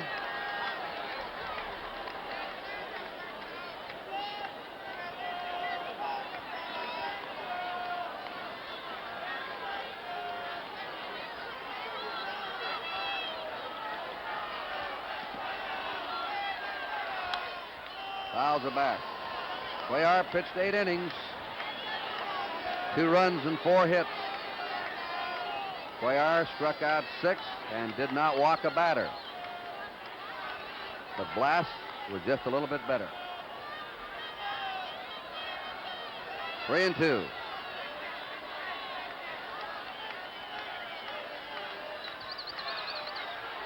Struck him out on the third.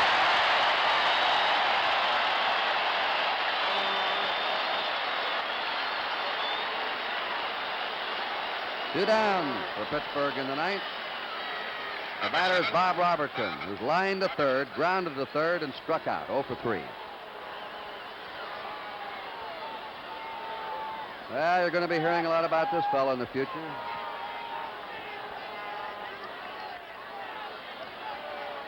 He's hit 6 home runs in postseason play for the Pirates. A strike.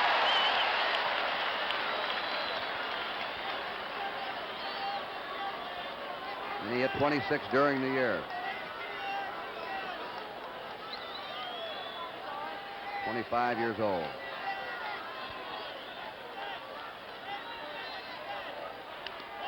Fouls the breaking pitch back. Strike 2 to Bob Robertson. 2 down, nobody on. On deck, Manny Sanguillen.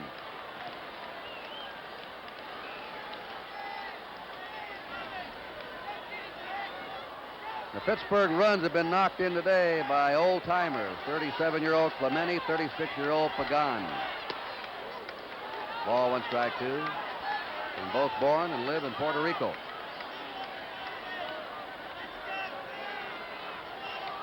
One ball, 2 strikes to Bob Robertson.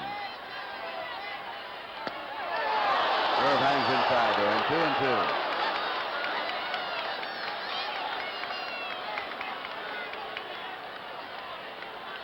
Two outs, bases empty.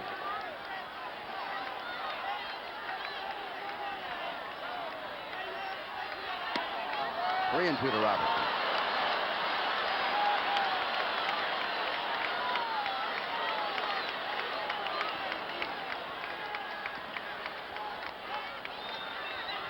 Pittsburgh ahead 2-1 in the top of the ninth inning.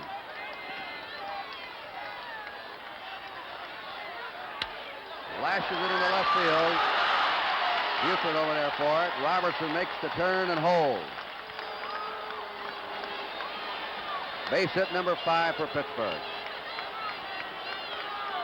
We pause briefly for station identification. This is the NBC Television Network. Number 35, Manny Sanguillen. And back here in Baltimore, this is Kurt Gowdy with Chuck Thompson and Tony Kubek. As Manny Sanguillen is up now. He has singled in 3 times.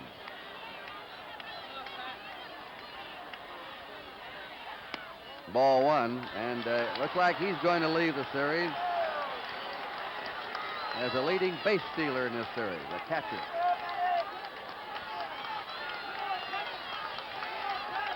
Remember that the NFL football will follow this World Series game. There's a strike. As soon as we're through here with the 7th game of the series, we'll be switching to either Cleveland at Cincinnati or San Diego at Denver, NFL football. Bob Robertson at first, 2 down. Pirates leading 2-1. 9th inning.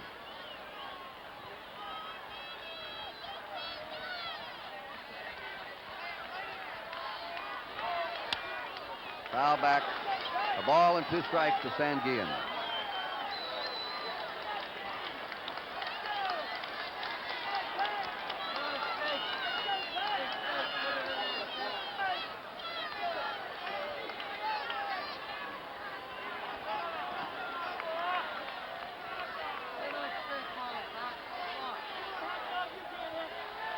This will be a time call.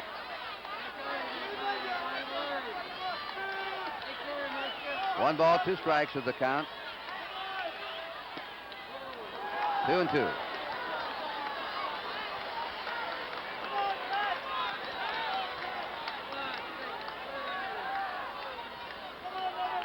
Dave McNally and Eddie Watt have been warming up in the Oriole bullpen.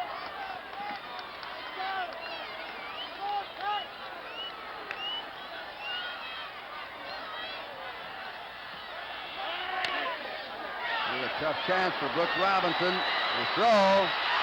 Safe at first base. And once again, for a catcher, the outstanding speed of Sanguillen is something. He beat it out. Robertson's at second. Sanguillen's at first. Watch him leg this one out now. By Dobson, charged by Brooks Robinson, who makes a good play on this. But Sanguillen had put on the bag just before the ball popped into Boog Powell's mitt, and Earl Weaver's to the mound. That is the 11th hit for Sanguillen in the series. He's just been a hitter all the way in the minor leagues and major leagues. In his background, Dobson is coming out, and we're going to have Willie Stargell up. We may have Dave McNally now, left-hander, coming on to pitch for him. And while we have a break in the action here at Baltimore, the score in the 9th inning, Pittsburgh 2 and Baltimore 1. Dave McNally pitched a third of an inning yesterday. Came in the 10th inning and received credit for the victory. And he's on now with 2 outs in the top of the 9th inning. And while he warms up, let's go down to Tony. If the Pittsburgh Pirates are to become the 1971 World Champions, it's not going to be an easy job. In the last half of the 9th inning, Boog Powell, Frank Robinson, Merv Rettenman, and then, of course, Brooks Robinson, if she should get to the plate. So far, Blass and the pitching in this ballgame has been just exceptional. Cuellar was breezing along. He got his screwball in the groove. He got in a little bit of trouble. The defense has been superb. And it would be fitting, if no more runs are scored in this ballgame, than the great Roberto Clemente, who hit the home run to give him the lead to start the ballgame. Back upstairs. And look at that Earl Weaver pacing in that Baltimore dugout. Willie Stargell has struck out twice, singled, and scored from first base. He was running on a pitch when Pagan doubled over the head of Merv Rettenman in the 8th inning. The ball was cut off in front of the plate by Boog Powell. Runners on first and second for Pittsburgh now, 2 down. Ground ball to Dave Johnson. And they're out of the inning. Stargell grounds out in the top of the 9th. No runs for Pittsburgh. 2 hits. There were no errors, and they left 2. And so we're coming to the last of the 9th inning with a score. Pittsburgh 2, Baltimore 1. Steve Blass of Canaan, Connecticut now will pitch to Boog Powell, Frank Robinson, and Merv Rettenman. At the present time, nobody is warming up in the Pittsburgh bullpen. Blass had a shutout until the 8th inning when he gave up a run.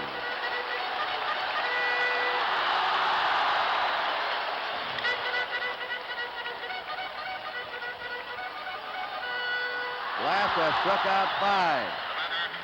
He's walked 2. He's not walked a batter since the second.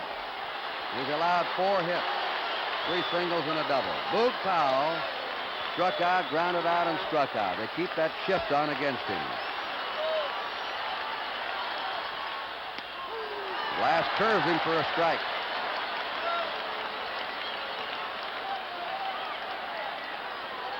If the Pirates hang on, they'll be the 5th team in World Series history to lose the first 2 games of the series and come back to win the World Championship.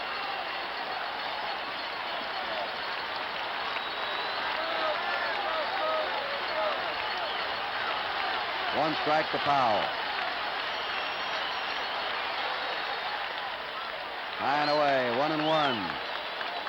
The sun trying to come through for the first time today.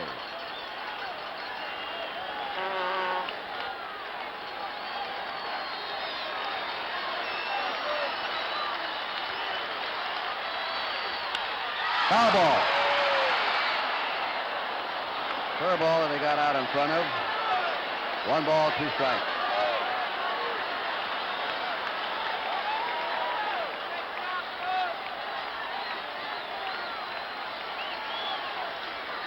Baltimore trailing 2-1. Powell leading off, last of the 9th inning.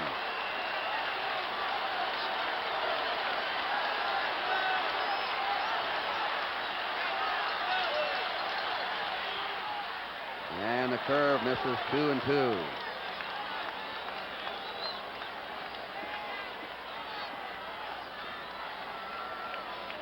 He uses that as his changeup, that slow curve. It's been an effective pitch for him. 2-2 to Powell.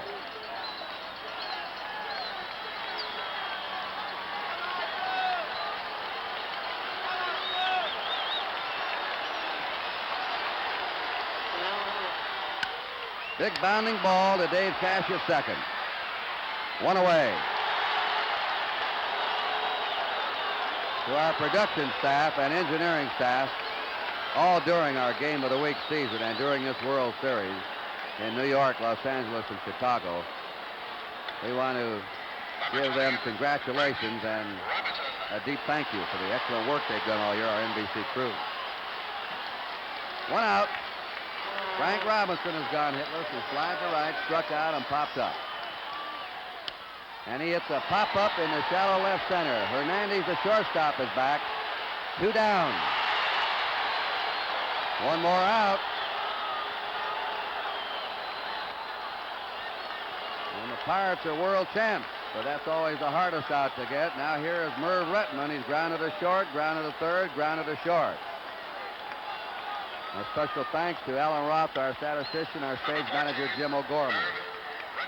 Pirates 2, Baltimore 1. If Blass gets another out, you'll see a sight.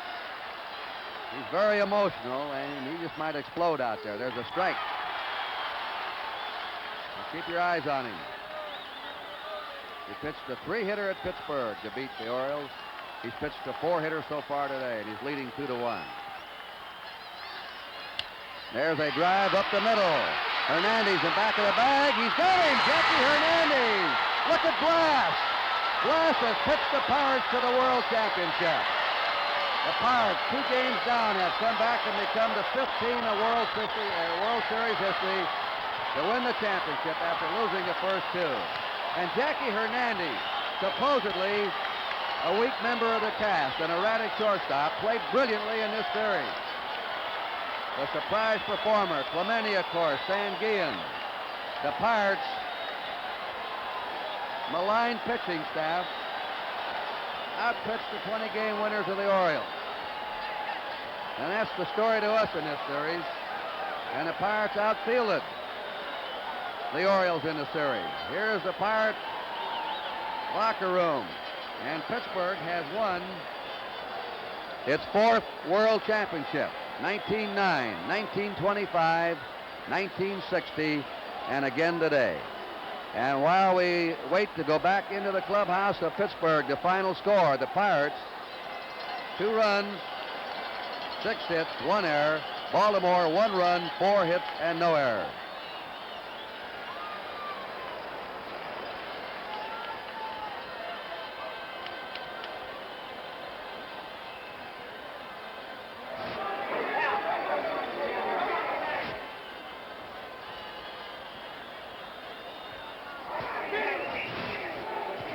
I hear you, Lou Cusero.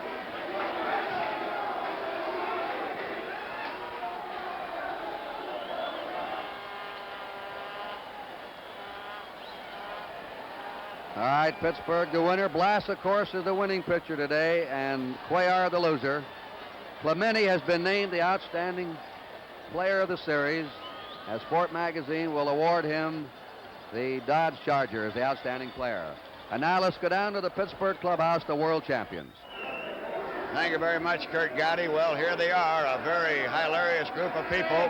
The Commissioner of Baseball, one of the owners, Thomas P. Johnson, and, of course, Danny Galbraith, Steve Blass, the winning pitcher. This place is pandemonium as the Pittsburgh Baseball Club came on to do it. And, Commissioner, this has been a great World Series. Right. And I know you have a presentation you'd like to make, sir, at this time. Yes, sir, I do. Danny? Danny Murtaugh stepping in here with Commissioner Buicon. See if we can handle this. This is the emblematic of the World Championship in 1971, and I think your team has earned it as a championship squad that came from behind to win like champions and beat the Baltimore Orioles, who had been the reigning champions. And I congratulate you and your players and Steve Blass and your whole club. Thank you, Commissioner. And I don't believe there's been a better played series since I've been around anyway. I'm deeply grateful. Danny Murtaugh, let me step in here for just a moment. 1960, you performed the impossible, and you did it again. Congratulations here in 1971. Thank you, Bob.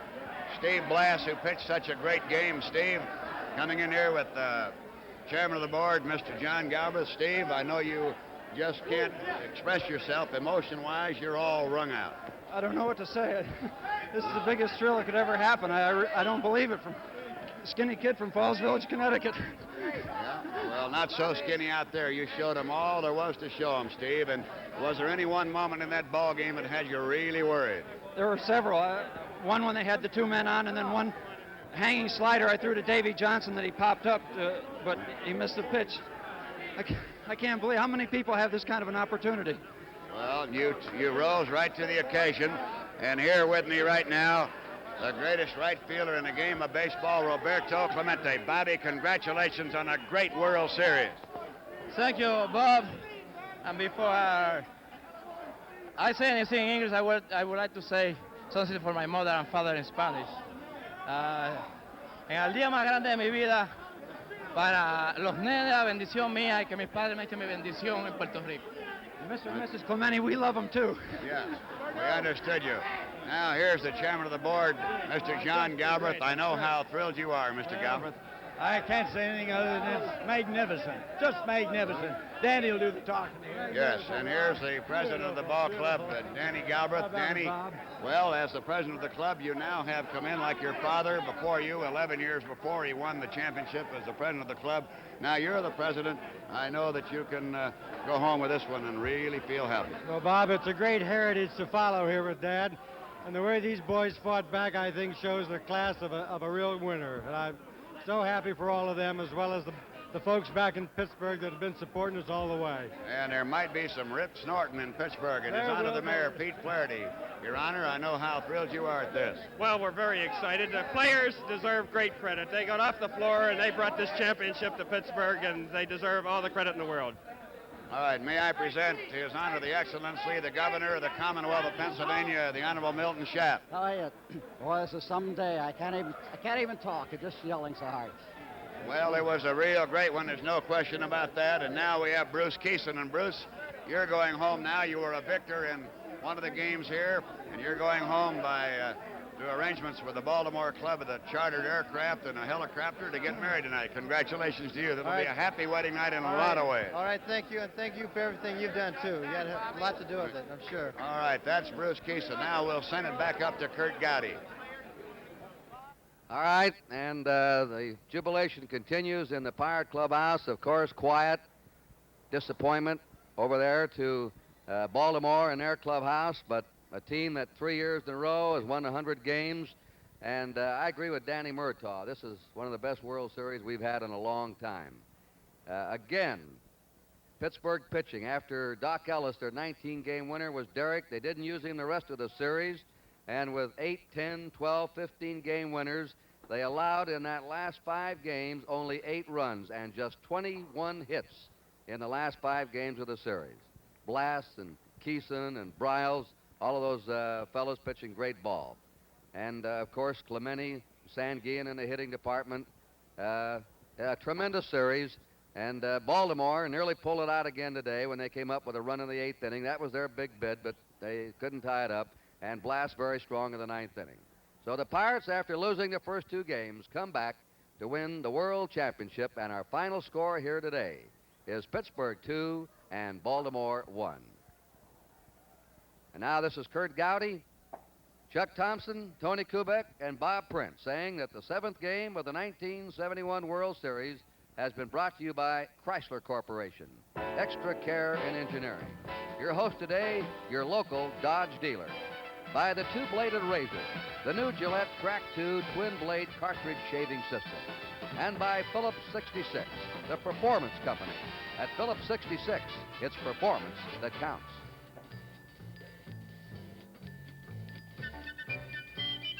Now stay tuned for football, either Cleveland at Cincinnati or San Diego at Denver, right after station identification right here on NBC.